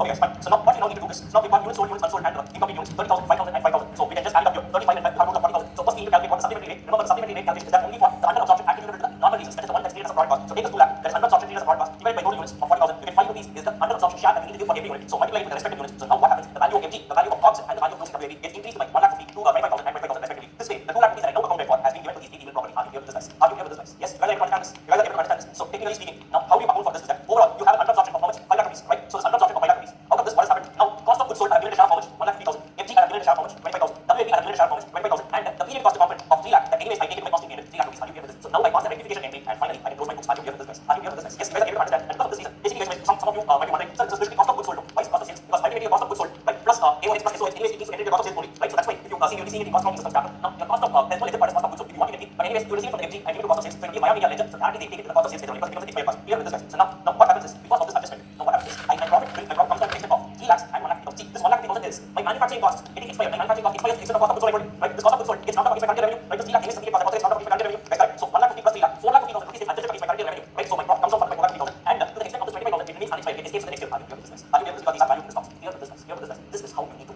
understand the concept of under or absorption. Clear with this? Is everyone able to understand this? Right? A very very intricate discussion and a very technical discussion. Institute loves this area. Many people have not. Institute loves this so much. So we are towards the have option. So we should also love what institute loves. Okay, clear with this? Yes, guys. Done. Guys are able to follow this. Mark this as a very important question. Anyways, for the matter whatever we do in the revision, that is all important because I'm getting the most important areas here. But this is super important to make people understand this. Clear, guys? Done. So that's about this particular segment as well. Now there are a few more allied concepts, small concepts. Major part of this particular chapter is over. Right? So this is what it is. You can just go through it when you have free time. Right? Because I've explained every single thing that we have done. We're done with this. Now there's something called as departmental overhead and the blanket overhead rate. So now what is it? I will just tell you. Now guys, there's one more thing. Let us say a factory has 2 departments, P1, P2. Let us say the overhead is 20,000 rupees in department P1. Okay? And in department P2 the overhead is 15,000 rupees. And let's say the labor hours in department P1 is 5,000 hours and in department P2 is 3,000 hours. Right? Now there are 2 ways in which you can calculate the absorption rate. Now one I told you based on the data you use, budget actuals, that is one aspect. Another aspect is something called as blanket rate versus departmental rate. What is it? Now 2 options are there. Option 1, I can calculate the absorption rate department wise. I can calculate the absorption rate department wise. Now let us say I'm in the business of manufacturing 2 products, A and B. Product A takes 3 hours in department P1 and let's say 2 hours in department B2. Now product B takes 2 hours in department P1 and 3 hours in department B. Okay. Now there are 2 ways in which I can apply the concept of absorption cost. What I can do is I can use something called as a blanket rate. Blanket rate is what? Now don't tell me how many departments are there not in the company. First, what you do, totally come. That is, I will only calculate one absorption rate for the entire factory. Blanket, right? Add these 2 up. In the factory, what's the total overheads? 20 plus 15, 35,000 rupees is the overheads, right? And what's the total labor hours? 5,000 plus 3,000 is going to be 8,000 labor hours. Right, guys? Now, if you are using a blanket rate, now what I do is in the blanket rate system, I calculate a single absorption rate for the entire factory. I calculate a single absorption rate for the entire factory. So if I use this, the overhead rate will be 35,000 divided by 8,000. So I will say it is rupees 35,000 divided by 8,000 hours. So per hour, I will charge it with how much? 4.375 per hour. Yes, I will charge it with 4.375 per hour. Now, sir, how will I charge it the products? Product A, product B. The product A spends 3 hours in department P1, 2 hours in department B2. No, I'm not bothered about it. In the factory, totally spends how many hours? 5 hours. That's all I'm bothered about. Give it a share of 5 hours. Each hour, give it a share of 4.375. So it will come out to rupees 21.875. Well, thanks to the figure. Yes, 21.875. Now, how would B? B, sorry, it spends 2 hours in P1, 3 hours in B2. Now, again, I don't need to break up. Tell me the factory has how many hours spent? 5 hours. If you're again 25 hours, it's 4.375. It also gets a share of 21.875. Are you clear with this? Now, if you calculate a single absorption rate for the entire factory as a whole, this is called as a blanket overhead rate system. Are you clear with this? Now, the other one is called as what? Departmental rate system. What is it? The one that we have been doing till now. The one that we have been doing till now. So we saw that P1, P2 is there. So department-wise overhead, I have 20,000 rupees in P1, 15,000 rupees in P2, right? And the labor hours also given as 5,000 hours and 3,000 hours, right? So now what do? I calculate the absorption rate department-wise and I say for every hour spent in department P1, so the product should be given a share of how much? 4 rupees per hour. Whereas for department P2 is only how much? It's only 5 rupees per hour. Clear with this? So now I calculate the absorption rate department-wise, not the total piece. Clear with this? Now what happens is product A, I know that it passes through both departments, P1, P2. In P1 it spends how many hours? 3 hours. In P2 it spends how many hours? 2 hours. So 3 hours is the rate of into 4, 2 hours into 5. So here I'll be getting, well, here I'll be getting rupees 10. And if I add the 2, so every unit of A gets a share of rupees how much? 20 rupees. Right? Whereas for B, if you see, B also passes through P1 and P2. So it takes how many hours in P1? It takes 2 hours in P1 and it takes 3 hours in P2. Right? Every hour P1 is charged 4, every hour P2 is charged 5. So there's going to be rupees 8, there's going to be rupees 15. If you add the 2, it gets a share of 20 rupees. Clear with this, guys? Now, which one of the 2 methods is better? Which one of the 2 methods is better? Obviously, hands down, departmental overhead rate system. Why? Because one of the reasons is, look, technically speaking, department P2 is a costlier department. Department P1 is a cheaper department. Now, if you see, product B spends more time in a costlier department, lesser time in a cheap department. So it is fair that I should give it slightly more overheads. Right? Whereas overall, both the products spend 5 hours in the factory. No. But the breakup also is important. Guys, right? If product B spends more time in a costlier department, obviously, short overheads. It is fair only if I give more. Are you clear with this? Are you clear with this? So the first reason why I'm saying a department rate is better is because a product may spend more time in a costlier department and lesser time in a cheap department. Now, all these things will be conveniently ignored if I follow a blanket rate. Are you clear with this? Are you clear with this? That is number 1. Number 2. Now look at this. If I use a blanket rate, what will we do? I will say total overheads divided by total base quantity. Right? Now, if I use a departmental rate, I have the flexibility to choose different base quantities for different departments. For example, department P1 is a machining department. I will use machine hours as the base. Department P2 is an assembly department. Here I will use labor hours as the base. So if I follow departmental rate, I have the flexibility to choose the base quantity department-wise based on the factor that actually drives the cost in the department. Whereas if I use this particular blanket rate, I don't have such flexibility. For the entire factory, I have to necessarily use only one rate. Are you clear with this? The second reason why departmental rate is better than my blanket rate is because of the flexibility to choose different base quantities in every single department. Are you clear with this, guys? Are you clear with this? Are you clear with this, guys? Yes. That's the third reason also. The third reason is, see, it is not necessary for a product to pass through all the departments. Agree with me or not? Let's say there are 3 departments, right? It is not necessary that all the products should pass through all the departments. Right? If I follow a blanket rate system, I'm forcefully giving all the departments overhead costs to all the products, even though some products might not pass through certain departments. Are you clear with this? So because of all these reasons, it is clearly evident that my departmental rate is better than my blanket overhead rate. Are you clear with this, guys? Are you all able to understand this? Are you all able to understand this? Yes. Now, the next chapter we're going to see ABC. Yes, that will say that even departmental rate is bad, right? A better way of computing overheads for the product required is an activity-based costing system. Are you clear with this? So technically the next chapter we are going to see ABC is an extension of overhead only, but it is a modular way of apportioning overheads to products. Are you clear with this? Are you clear with this? So I will be giving the same example. I will give the same example of departmental rate versus bracket rate. From that, so now we saw the departmental rate was better than the bracket rate. So that will be seen how activity-based costing is better than departmental rate also, because departmental rate also has a limitation. What that is what we see. Are you clear with this, guys? So this is the next chapter, the extension of the present chapter. Are you clear with this, guys? Right? That is what we have mentioned here for departmental rate versus bracket rate. Clear with this, guys? Yes. Fine. And that is about this area. Now this there's something called as capacity limits. There is a maximum capacity, practical capacity, nominal capacity, actual capacity. Now just quickly go through it once, not much of a value mention. There is one more important data we are going to do right now, which is called as measure our rate problems. Measure our rate problem. Now what is this particular concept of measure our rate? So yes, we are going to do this particular segment right now, and with this we will be finishing this down. Now, sir, what is this measure our rate problems? Why are you keeping it separate? Now guys, you all know that. You all know that. Now we have 6 different base quantities for charging for overheads. In other words, for calculating absorption rate. One of the base quantities is the measure hour. Correct? Yes, yes. So what do you mean by measure hour rate? Simple. Overheads divided by measure hours. Correct? I will represent the overhead per measure hour. That is what it is. One of the 6 different types of base quantities. That's all. So why are we keeping it separately and studying here? And why are you calling it as measure hour rate problems? And I will tell you this one small technical thing along this line. But beyond that, not much of complex. We are done with all the technical, very deep and very complicated data already now. This is just a small extension of what we have seen before.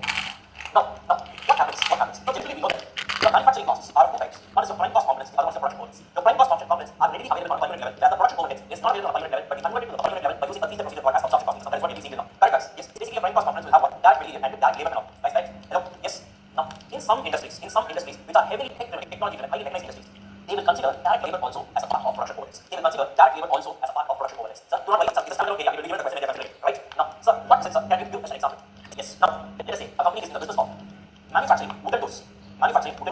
Right? Now, there are two ways of manufacturing wooden doors. One, you hire a carpenter. What he does, so he will bring a lot of wood. In that, he will be doing all the workings and all. Right? You will ask for a design for the door. So all these things he will be actually spending his time, right? And he will be doing. Correct, guys? Another way of manufacturing the same wooden door is, you take the help of a machine. What you can do is, if you're not aware of this, what these guys generally do, the big manufacturer dealers of all these windows now, they have a system in which they enter the design of the door. The door's design will be there, right? Like this I want, maybe some small door here, maybe whatever it is, right? All these things they mentioned. The design will be done. One enter, one click of a button, parallelly 100 doors will be. So the machine will start working on 100 doors parallelly. Are you clear with this? Guys, are you clear with this? One click of a button, one click may take 2 hours, but parallelly 100 machines will be on and 100 doors will be manufactured the same design. Are you clear with this, guys? Now, all these 100 machines are operated by a guy called machine operator. Machine operator. Who's a machine operator? The person is the staff who operates a machine. Now, look at me, guys. If I'm hiring a carpenter and manufacturing a machine, and manufacturing a door, in this case, it makes sense to consider the carpenter's wages as a prime cost and take it as value. Now you tell me, this machine operator, though he puts his hands on the job and he works, but I can't establish a direct relationship between the time he takes and the number of units that gets produced. Now what this guy will do, he will turn on the machine, he will go for a walk around the factory, right? He will find one nice sweet spot, he will just eat that after half an hour, 1 hour, he will come back, turn on the machine. Correct? Now you tell me, is his time spent directly related to production or the number of units of your doors manufactured? No. In this kind of setup, it makes sense to consider the machine operator's salary as a part of your production overheads. Are you clear with this? Though he's an assembly line worker, but his time spent and the number of units produced are not proportionate, because this is an industry which is heavily mechanized. Are you clear with this? In this case, it makes sense to consider even the prime cost component we generally use as the labor, the machine operator's salary wages will also be considered as a part of production overheads. Are you clear with this? So in this case, what we do is, so the production overheads will include what? It will include the machine operator's salary, right? Divided by the machine hours. That's all. This one inclusion in the numerator, that is all is there. Beyond that, nothing big is here. For this only, I gave this example. Clear with this? Beyond that, nothing is there. Clear with this, guys? Yes. So now, shall we just go and do a numerator problem again? A repeated exam question, right? Let's do, and with that, we'll time off this chapter. The last one, question number 4. Yes. Now, guys, read the question carefully. Again, arrange the area. Okay, this is arrange the area, so please be careful. Okay, a machine shop has 8 identical drilling machines manned by 6 operators. The machines cannot be worked on an operator only engaged on. The total cost of all these 8 machines work out to 8 factories. It is particular for a period of 6 months. Normal available hours per month is 1 week. Absentees without pay is only 18 hours. Right? Then the leave with pay is only 20 hours. The normal idle time, unavoidable hours is only 10 hours. Then the average rate of wages per day is of 8 hours is only 20 rupees. The production bonus estimated on wages 15%. Value of power consumed 805 rupees. Supervision and indirect labor 3,300. Light and electricity 100 rupees. Repair and maintenance including consumables 3% value of machines. Then interest is 5,000, 10% something was expenses 5,000, general management expenses are getting 4,500. You are required to work on comprehensive machine hours rate for the machine shop. Right? This is the question. When we give a comprehensive machine hours rate, that is take the total in the numerator should also consider the machine operator's salary. That should also be considered apart from the production overheads divided by total machine hours. Right? First. Now guys, in this question, first we need to calculate what? The total machine hours. What is the total machine hours? Have we given anything about the machine hours here? Can anyone answer? So what is the total machine hours given here? Have they given any data about machine hours? Guys, please answer. What is the statute time over? Please answer no. No? Now look at this. In this question, yeah, someone wants to answer this, please. Yeah, what? Okay, so now look at this. In this question, what given is the machines cannot be worked without an operator fully engaged on it. Right? Which means what? The effective number of labor hours, the effective number of the machine operator's hours is going to be equal to what? It is going to be equal to the machine hours. Clear with this? Right? Now what they are saying, there are 8 identical machines, right? They are manned by 6 operators, which means this figure of 8 is irrelevant. Right? Because only the time taken by the operator is going to be total machine hours. Correct? There are only 6 operators here, so this figure of 8 is absolutely irrelevant for this particular person. Now what we do is, the normal time available per month is 1 week. From that, absenteeism without the pay 18 hours. Then leave with the pay is going to be 20 hours. Normal idle time unavoidable is 10 hours. Now what we need to do here is, look at this here. First, normal available time. One more very important thing that many students miss out is, this is all for a period of 6 months. Right? So for a period of 6 months fully. Now first, what is the normal time available? 208 hours is the time available per operator. Guys, clear with this? Hello, clear with this? So now basically, what happens here is, I have 208 hours per month. Like that I have 6 months. Like that I have 6 operators. So the total time available for 6 operators for 6 months put together is going to be how much? 7,480. Are you clear with this? Next, what they are saying here, read this carefully. Absenteeism without pay, hours is 18 hours. Very, very clear. Here they are not saying this is 18 hours per month. Here, the first data they are mentioning as per month. Here they mention it as per month. It's what? This is 18 hours for 6 months put together. Are you clear with this? So now what you need to do, 18 hours, right? For 6 months put together, that's for 1 operator. So multiply with 6 operators. Overall, the absenteeism hours is going to be how much? 108 hours. So I'm going to pay the operators for hours. Are you clear with this? This hours is required to calculate the overall mission operator salary. Are you clear with this, guys? Now, further they are saying something. What are they saying? So there's a leave with the pay, 20 hours overall for 6 months. Every staff takes a leave of 20 hours put together. And normal time, unavoidable is another 10 hours. So for these hours, the missions are not going to work. Correct? So what I will do, I will reduce the 20 into 6, 120, 10 into 6, 60. The effective working hours is 7,200 each one. The missions are running effectively for 7,200 hours. But however, I will pay the operators for how many hours? 7,380 hours. Why? Because this is a leave with the pay. And a normal time is unavoidable. Means what? Lunch break and all. They can't say they will lunch break and all. Right? Because if they are coming to work, obviously some normal time needs to be clear with this, guys. Then whatever you're using, because whether it's normal or abnormal, whatever it is, anyways, if they are not available, the mission is not going to run. So effectively, the denominator, the total mission hours is only for 7,200 hours. However, in the numerator, one of the components is mission operator salary for that 90 months or 70 hours. Are you clear with this, guys? Are you clear with this? Look at this. And the mission cannot be worked without the operator only engaged. Therefore, the hours for which the 6 operators are available for 6 months are the hours for which the mission can be used. Hence, the 7,200 hours represent the effective working hours of missions. Are you clear with this, guys? You guys are able to follow this? Yes, right? Yes, that's right. Yes, they were able to mission. Yes, you guys are right. Clear with this, guys? Done. Now what are we given? Now with this we calculated what? We calculated the denominator also, and we also calculated the overall hours for which I need to pay. Then one more thing they have given here. Yes. Look at this. So now I need to calculate what is the total mission operator salary. So now how do I do that? Now look at this. They have said the average rate of wages per day of 8 hours would be 20 rupees. That is 20 rupees is the wage that I pay for 8 hours put together. Apart from that, there is a production bonus now. Okay, right? So now the mission operator salary. How will we compute this? They say it as 800 upon 8. I think there's some issue with the question here. One second. What has happened? I don't think it's 20. I think 800. Okay, let's just change this figure. It's not 20. It's 800. Please change this figure. It is 800 per day of 8 hours. They are paying 800 rupees. That's one issue with the question. Please calculate to 800 rupees. Okay. The average rate of wages per day of 8 hours is going to be 800 rupees. So they are getting paid 800 rupees for working 8 hours. Effectively, the hourly rate that they get is how much? 100 rupees. That is what they found out here. Effectively, it's going to be 100 rupees. Clear with this. And for a period of 6 months, I'm going to pay them for a total of 70 hours. 70 hours into 100. Overall, my mission operator's wages is going to be how much? 7,38,000 rupees. Are you clear with this? This is for a period of 6 months. So now what we do here, we just go and plug this figure here. Operator's salary is going to be 7,38,000 plus a production bonus of 15% on the 7,30,000. That's going to give you 1,700. Right? Apart from that, the other costs that we have here. Value of power consumed. Right? The figure is, I think guys, all these are multiplied with, sorry, some typing errors here. So please add on zeros. It's 8,500, 30,000 and 12,000. Please add on zeros here, guys. There's some issue with the printing. So please add on zeros here. So now it's going to be power consumed is 8,500. Supervision and indirect 30,000. Lighting and electricity was how much? 12,000 rupees. Yes. Now one more another common area where students commit a mistake. Now guys, look at this. Repairs and maintenance including consumables was 3% of the value of machines. What is the value of machines? Guys, what is the value of machines? 8 lakh rupees. Correct? Hello. Guys, answer please. It's 8 lakhs into 103. That's going to give you 24,000. Now you would think that 24,000 rupees is the cost answer here. No.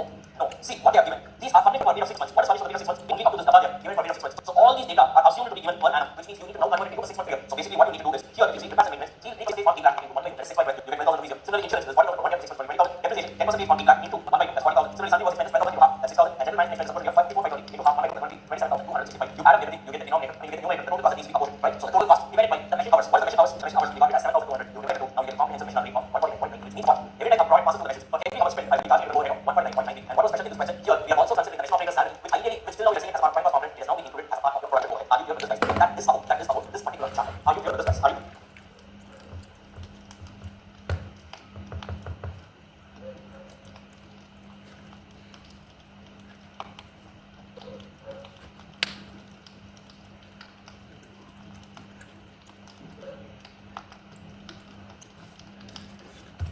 And overall, if you see right now, this is, I mean, taking us about 2 hours just to revise this chapter, right? But again, I'm telling you, there are certain other areas as well in this chapter. I'm not saying I'm covering everything, but in the revision batch, whatever is the best possible in the limited time, all the important areas we have definitely covered, so no doubt about that at all. Clear with this, guys? So with this entire chapter is over, and yes, that's about the accounts, secondary components, primary, secondary distribution, absorption, costing, capacity, determination, and yes, mission rate profits. Clear with this, guys? And with this particular chapter of overheads is also over, right?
working partner is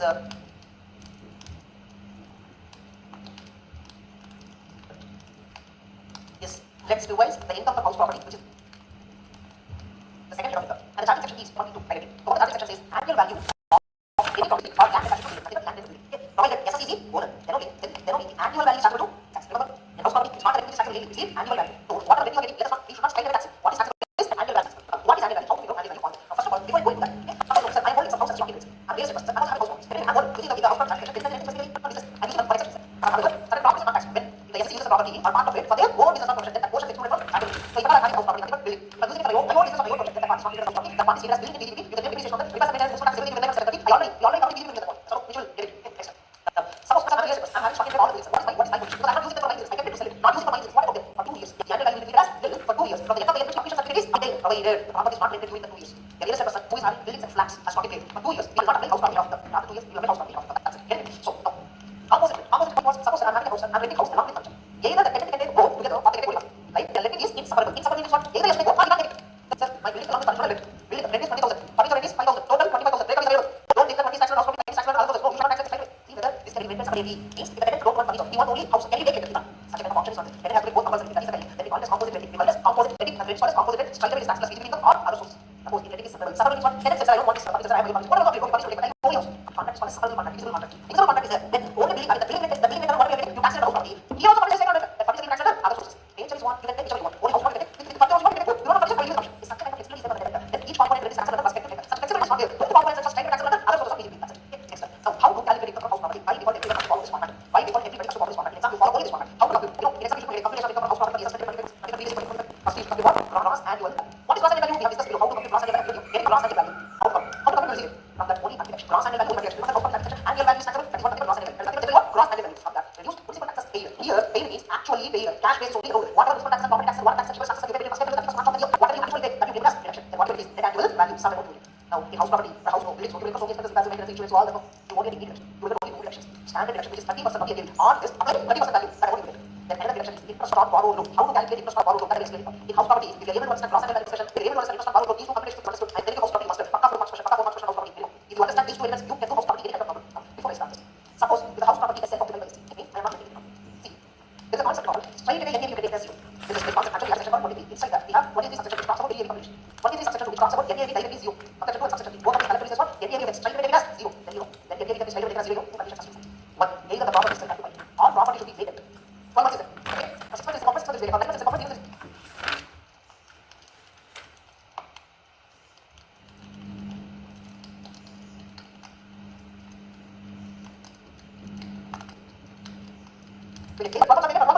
only one point. Should not be rented. Should not be rented even for 1 day. Should not be rented for even for 1 day.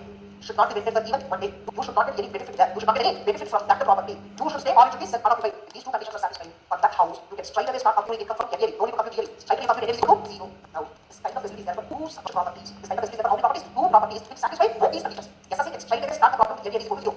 For a particular property, 2 conditions.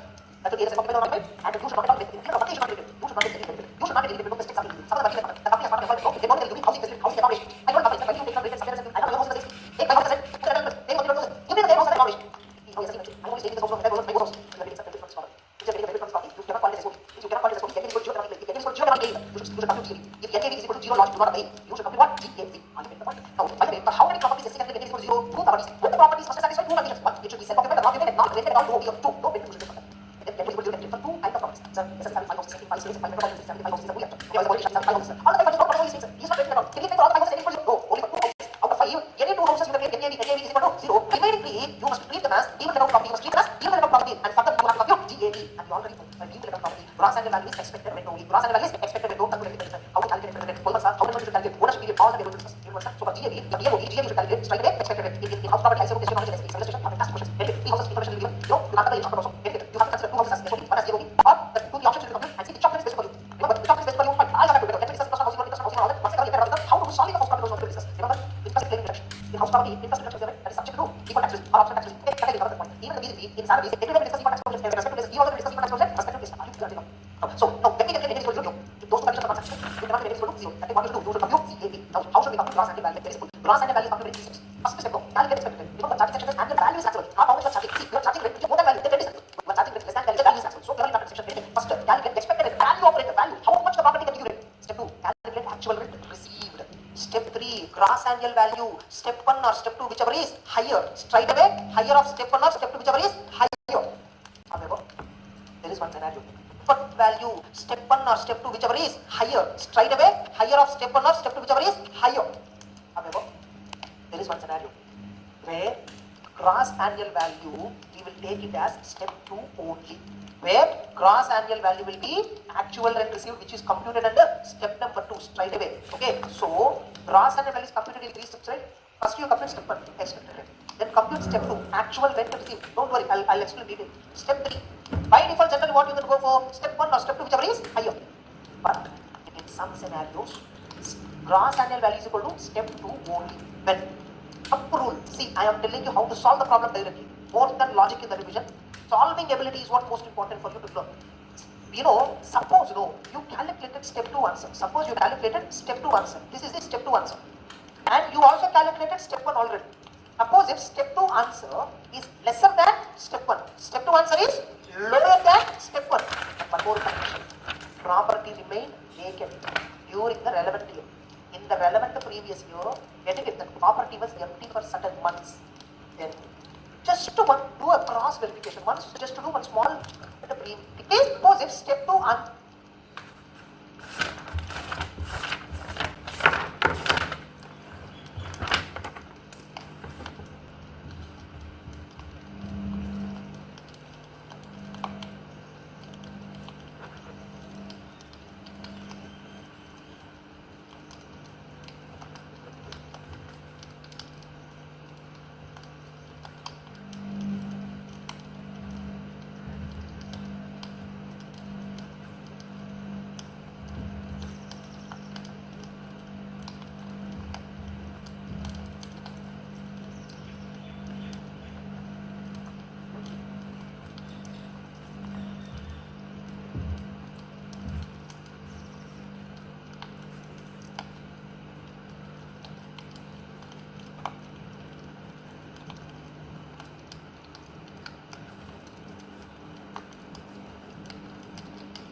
I'll explain detail. Step 2 as step 2. Step 1 or step 2, whichever is higher. Straight away, higher of step 1 or step 2, whichever is higher. is one scenario where gross annual value we will take it as step 2 only, where gross annual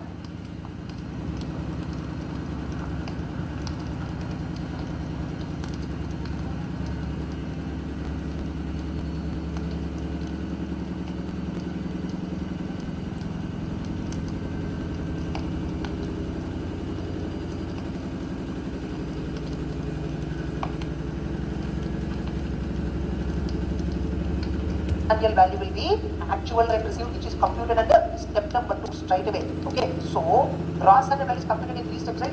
First you compute step 1, expected rent. Then compute step 2, actual rent received. Don't worry, I'll explain detail. Step 3, by default general what you can go for step 1 or step 2, whichever is higher. But in some scenarios, gross annual value is equal to step 2 only. When up rule, see, I am telling you how to solve the problem directly. More than logic in the revision.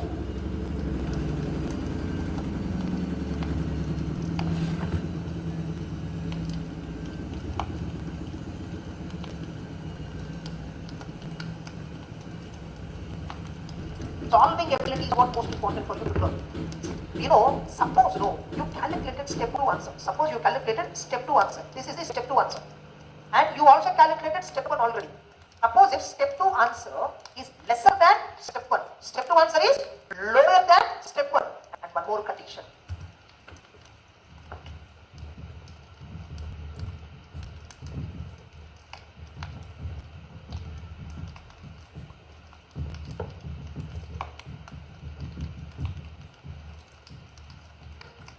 Property remained vacant during the relevant year. In the relevant previous year, getting it, the property was empty for certain months. Then just to do a cross verification, just to do one small checkpoint. Already you calculated step 2 value rent received, right? Put that amount in. For that,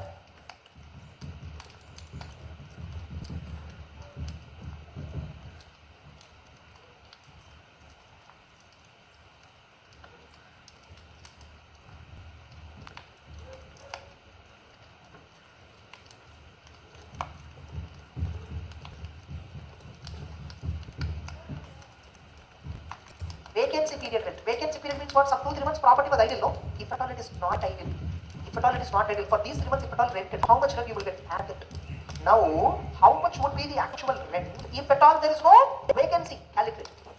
Suppose if you add back vacancy period rent, step 2 value is becoming greater than step 1.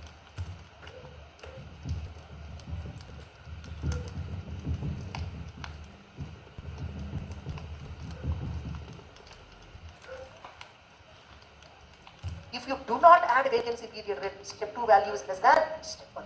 If you add vacancy period, it is higher than step 1.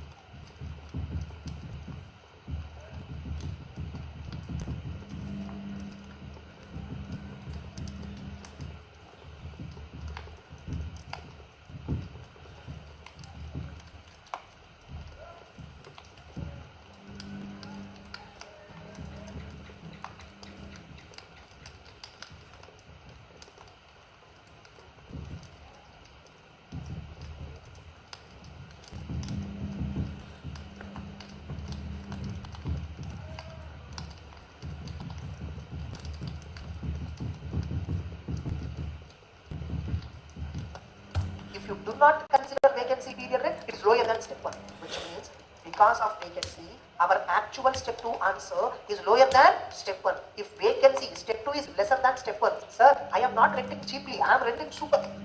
I am charging very good amount, but my rent amount received is lesser this year because of vacancy. If you are able to prove vacancy is the reason why your actual rent received is lesser than step 1 expected rent, then gross annual value will be actual rent received. Actual rent received means what? Step 2 value, whatever step 2 value is there, right? That itself is gross annual value. Got the clarity? Easy or not? You are able to recollect? Now, for this in ICA book we have given in the question bank, in our question bank we have given illustration also. Just to go and solve it immediately after this. Whenever you are solving, if you are not getting the answer, once again we are back. But wait, still it is there. Now, sir, how to calculate step 1?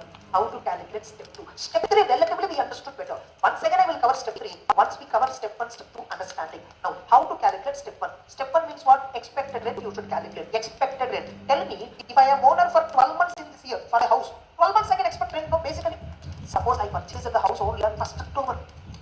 Up to 31st March, I am owner only for 6 months. Then how many months I can expect the rent? 6 months only. Able to understand? Sometimes in exam, they will give you a combination provision. SSE purchased a house at 1 crore. Whose stamp duty value is at so and so. And the expected rent information also they will give you. Get it? What are the tax implications? Stamp duty value information they get, purchase price they get, 50 crores you have to pay. Other sources. Plus, 1st October you purchase the rent, from 1st October to 31st March. Get the point? 6 months you are all over. You should also pay yearly computation. Here, house property is completed in this year for how many months? 6 months. Sometimes the problem will be a combination of capital gains and house property. Right? SSE is having house from login. But he sold the house on 30th September. He sold the house on 1st October, 30th September, he sold it. Now, sale. Calculation is there. Stamp duty value information might be given. Full value considered 50 you have paid, complete calculations. 2. House property international calculated for 6 months only. Such a combination also you can ask. Able to understand. Now, what is expected rent? Simple. Fair rent, municipal value, whichever is higher, but it should not exceed rent control act limit. Because legally you are prohibited. So, expected rent cannot exceed standard rent. So, simple equation, higher of fair rent or municipal value restricted to standard rent. Now, expected rent temporarily will be computed for 12 months. However, if the property is purchased or constructed or sold during the year, then it is computed only for the period of existence and ownership in the relevant year. Getting it? Completion certificate is the criteria for number of months property is existent depending on this year only constructed. Able to understand? Then, what is fair rent? Fair rent is the rent similar property in the same locality would fetch. Getting it? Municipal value is the value as per the municipal records. Sometimes in problem they will give you municipal value for full year, standard rent for full year, fair rent for full year, but the SSE only for 6 months for the house. Don't consider full year, you should consider proportionate time. Able to understand? Sometimes in problem they will give you this house is partly for house personal purpose, partly for self-occupied, partly for renting. Then NA is equal to 0 for that portion. NA is equal to 0 for that portion of the house which is used for self-occupation. Remaining portion only that portion related to your fair rent, municipal value, municipal taxes paid, loan amount, everything should be considered. Able to understand? Okay. Then now step number 2. First actual expected rent everybody understood. Now step number 2. Actual rent received. What is actual rent received? Actual rent received first you complete. What is actual rent received? Sir, tenants stay for 10 months. Sir. I should also receive rent for 10 months. So number of months entered into actual rent per month minus. Sir, tenants stay 10 months, but based on 9 months rent, 1 month rent will be left. That amount is called as unrealized rent. Unrealized rent, here you should reduce. You can reduce unrealized rent from the receivable rent. Only 4 conditions are satisfied as per rule number 4. What are they? Tenancy must be a genuine. Defaulting tenant should have vacated. He should not have.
By other property of you and you have taken steps to recover like legal proceedings. Only then you can reduce the unrealized rent here. Once you reduce unrealized rent, what you will get is called what? Actual rent received. Now step 1 we completed, step 2 we completed. Now see step 1. Step 2 suppose if the step 2 value is higher than step 1. Straight away G is equal to step 1 or step 2 is higher. Suppose if the step 2 value is less than step 1 value and the property vacant for part of a year. Property was vacant for part of a year. Then add vacancy period rent for step 2. See now actual rent how much? After adding vacancy period. Step is more than step 1. Vacancy period is considered, step 2 is more than step 2. Vacancy is not considered, actual step value is less than step 1. Which means your actual rent received is less than step 1 because of vacancy and therefore gross annual value is equal to actual step 2. Able to understand? Easier part. You see, you need this actual rent received. That one, put it. Add vacancy period rent. Many students will have vacancy period rent. We should add no. We should add this before unrealized rent reduction. After reducing unrealized rent. After reducing unrealized rent. That's why you follow this format. I'm telling you to never mistake this house property. Easier part. That's it. House property. GA computation is understood. Now there are some circumstances. Okay, but GA computation understood. Let us discuss it also. Then at the last we will discuss how problems has to be solved. How different ways are problems to the how it has to be solved. Conceptually let us understand. Okay. Now, what is the GA understood? What is the computation format? What is the computation? First you should compute GA. You know how to. When we should not compute also we know. When GA should not be computed. Slide away. NA is equal to 0 will take. The house is unoccupant, not rented all throughout the year. And no benefits you are getting. NA is equal to 0. Like yes, how many properties should I take to? By the way, house property means a portion of full property or full property. Suppose I have a different house, I have 4 portions. All the 4 portions I only take. It's treated as one property only. How do I identify how many properties it has? How many registration deeds on this property? Suppose in a big apartment, I have a flat, I have a separate registration. In an independent house, I have 4 houses in section. 4 portions are there. 4 portions together one property because one registration only they die. Next. Now, how to calculate the AD?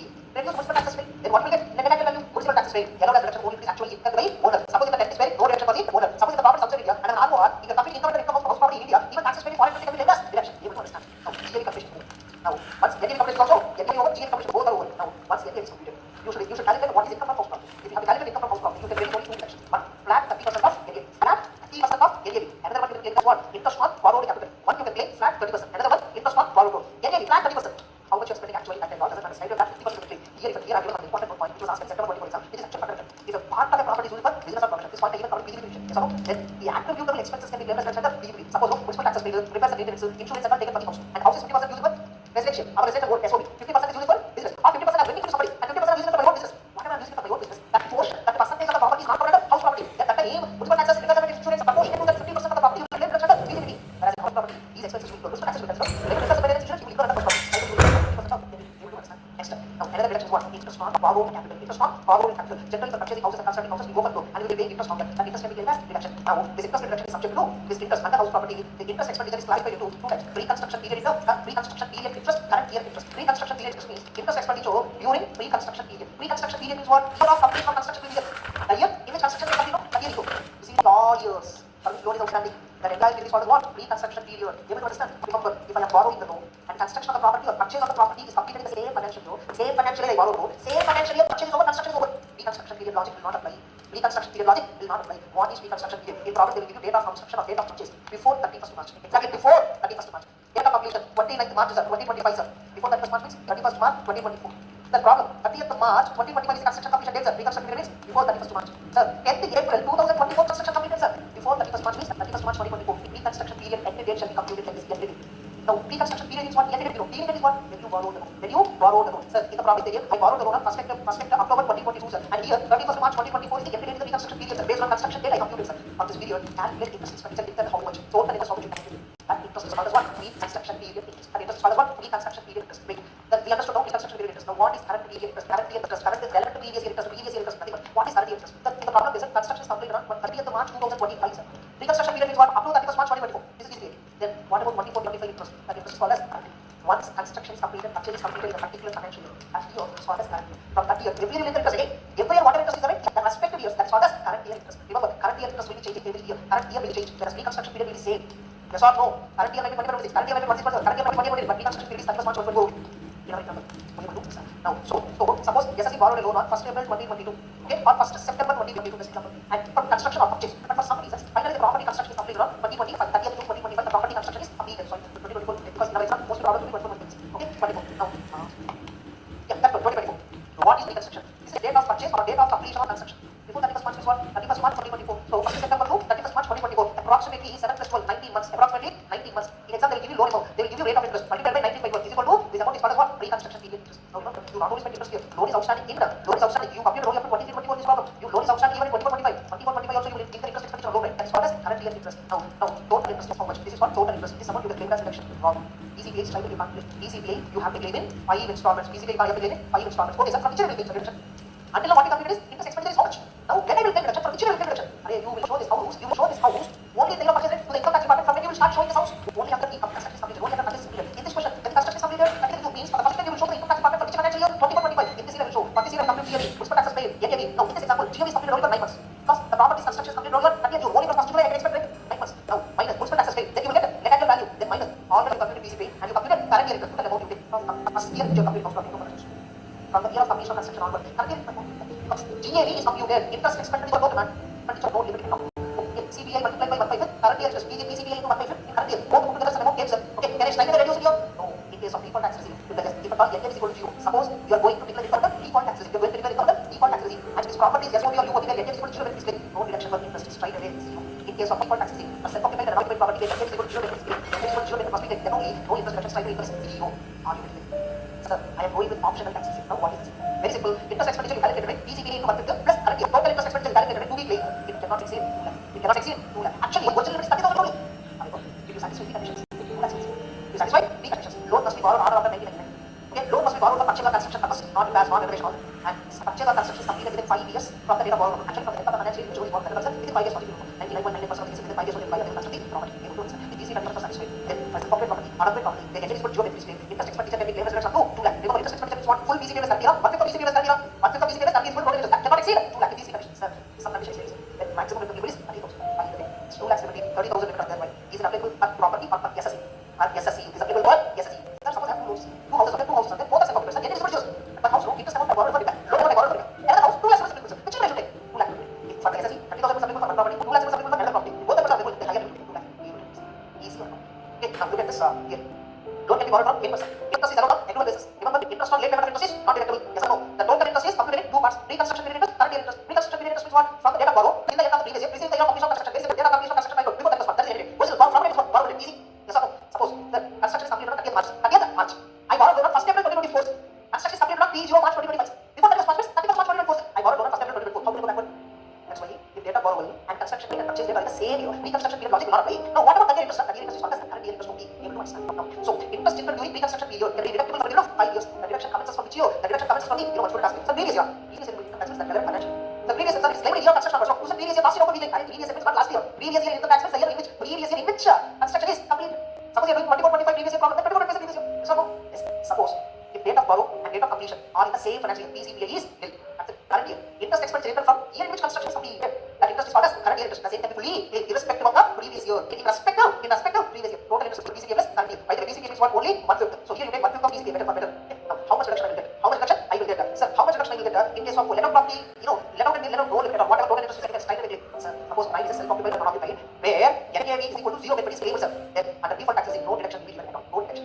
Under optional taxes, and it's an SOP or OB, NAV is equal to 0 benefit is claimed, sir. And in such a case, maximum reduction is 30,000. However, if the loan is borrowed for construction or acquisition, and loan borrowed for construction or acquisition is completed within 5 years, the loan is borrowed on after 1.89, then the limit is maximum 2 lakhs. And remember, this limit is the limit is for SC, not for property. If the SC is having 2 limits applicable, then higher limit you should take. Able to understand? Able to get everything? Now. So to get interest reduction, some formalities are there. Set up and carry forward we will discuss later. If set up and carry forward chapter we will discuss, set up and carry forward of losses. That's it. Then again, no interest on loan. There is another link in ADEE. Okay, like that there is a section. Okay, ADEE section is there. There I will once again cover that. When I realize chapter is reduction, that I will cover this one once again. Able to understand? Next. Sometimes we receive arrears of rent. Means I am not the owner of the house. Not before years I have a house. That time tenant used to stay. That time 80% until is report. Some amount yes to pay. Finally, this is paid. This year whatever amount you report is fully taxable. In the problem, we will give you additional information. Not that time you didn't offer income tax. That time you already paid tax on that. That time irrelevant. This year have you got any realized? Yes. Have you realized any amount in the name of unrealized rent? Yes. How much you receive? That is fully taxable. Minus 30% plan deduction. Able to understand? Suppose there is a house, which two people are there as owners. 2 or more than 2 people are the owners. Then forget about number of owners. Compute GM. NAV is equal to 0 if the entire house is self-occupied by both of them. Yes or no? Suppose it is not self-occupied by both of them. Rented. First compute GM for rented portion. For self-occupied portion, NAV is equal to 0. Then goes for tax reduction. Minus 30%. Minus interest. You will get the tax right? And that is the distributing share. Distributing each owner. Able to understand? Now when you are claiming interest reduction, how many owners are there? That much flexibility. Limits on interest you will see only in case of self-occupied and unoccupied property. Where NAV is equal to 0 is there. That 2 other optional tax is only. Everybody. Now when you are doing problems, how the problems will be given. For example, SSE will be having house property. What they will do, this house property for some 5 months he rented it. Then tenant rented it. Remaining 7 months he is paying. Entire 12 months is occupied either by you or by tenant. No vacancy. Okay, like I said to you. Now see, NAV is equal to 0 can be for 5 months can calculate NAV separately, for 7 months can calculate NAV separately for same property. Never. NAV is equal to 0 can be when entire 12 months you pay or expected. No vacancy. But here 5 months you rented. So NAV is equal to 0 can be you must compute GAV. But 12 months you are going to wait. The expected rent must be computed for 12 months. You remember this problem solving is what I tell you. Just apply the project you will get it. Very good. So 12 months. Step 2, actual rent received. You rented for 5 months. So step 2 will be computed for 5 months. Step 3, sir. Step 2 is lower than 7 months, sir. There is no vacancy. But there is no vacancy. Straight away. Whichever is over. Are you getting it? Sir, I have a house property, sir. It has 4 portions. One portion is self-occupied. Another portion is let out properties. For this portion, NAV is equal to 0. For this portion, you will compute GAV. Now, when you are computing GAV for one portion, whereas the profit, paying rental, similar property rental, municipal value, standard rental, they are all given for annual. So they are all given for full house. You should take only NOV portion. Suppose it is half or 2/3, whatever, some proportion they will be given. Only that proportion you should take. Minus municipal taxes paid, only proportion you should pay. Then you will get the NAV minus 30% minus interest before you claim interest. So here also interest you will get. Suppose if the SS is falling optional taxes, you will calculate interest. You will calculate interest. Suppose if the SS is falling equal taxes, first calculate interest. First calculate interest. How to calculate interest? PCPA, current year, total interest you calculate. Split it to 50/50. In case SOP is 50%, LOP is 50%. Or split it to 1/3, 2/3. Or 1/4, 3/4. Whatever proportion you split the interest into 2 parts. Now, here whatever interest is claim as is no problem. Here you interest amount you calculate, right? You get 1 default tax is 1. Option tax is 1. See how much you are getting. How much you calculate. Maximum you cannot calculate more than 2 lakhs. If it is for repair purpose, you cannot calculate more than 30,000. Over. House property transfer is over. Now, sir, suppose NAV is equal to 0 cannot be claimed. It's an SOP, sir. You sir, I didn't tell you, sir. 1 to 3,000, but I have more than 2 houses. Like this. Any two at your option. Any two at your option. Take it as, SOP or LOP is 0, NAV 0, minus interest, everything you compute properly. Depending on the regime. Remaining houses compute it as DLOP. 3 houses were given. 3 houses were given. House number 1, house number 2, house number 3. Very good. Suppose house number 1, SOP, house number 2, SOP. This is called DLOP. Compute income from house property. Don't decide based on annual value. Income each case you compute. Okay. Then second option. Okay. This is DLOP. Remain to SOP. Compute income from house property. Another third option. Okay. This is SOP. One is DLOP. Like that you compute 3 options. Under option tax, under default tax. Under optional taxation, house to might be best option. There is a default taxation, house to might be best option. Which two houses you can claim it as yes or B. Under optional taxation, decision might change. Under default taxation, decision might change. Ultimately, all the three houses put together, how much is that income you are getting from house property? Lowest in which option you are getting, that is best option. In that region. All of you, that's it. Income from house property is over.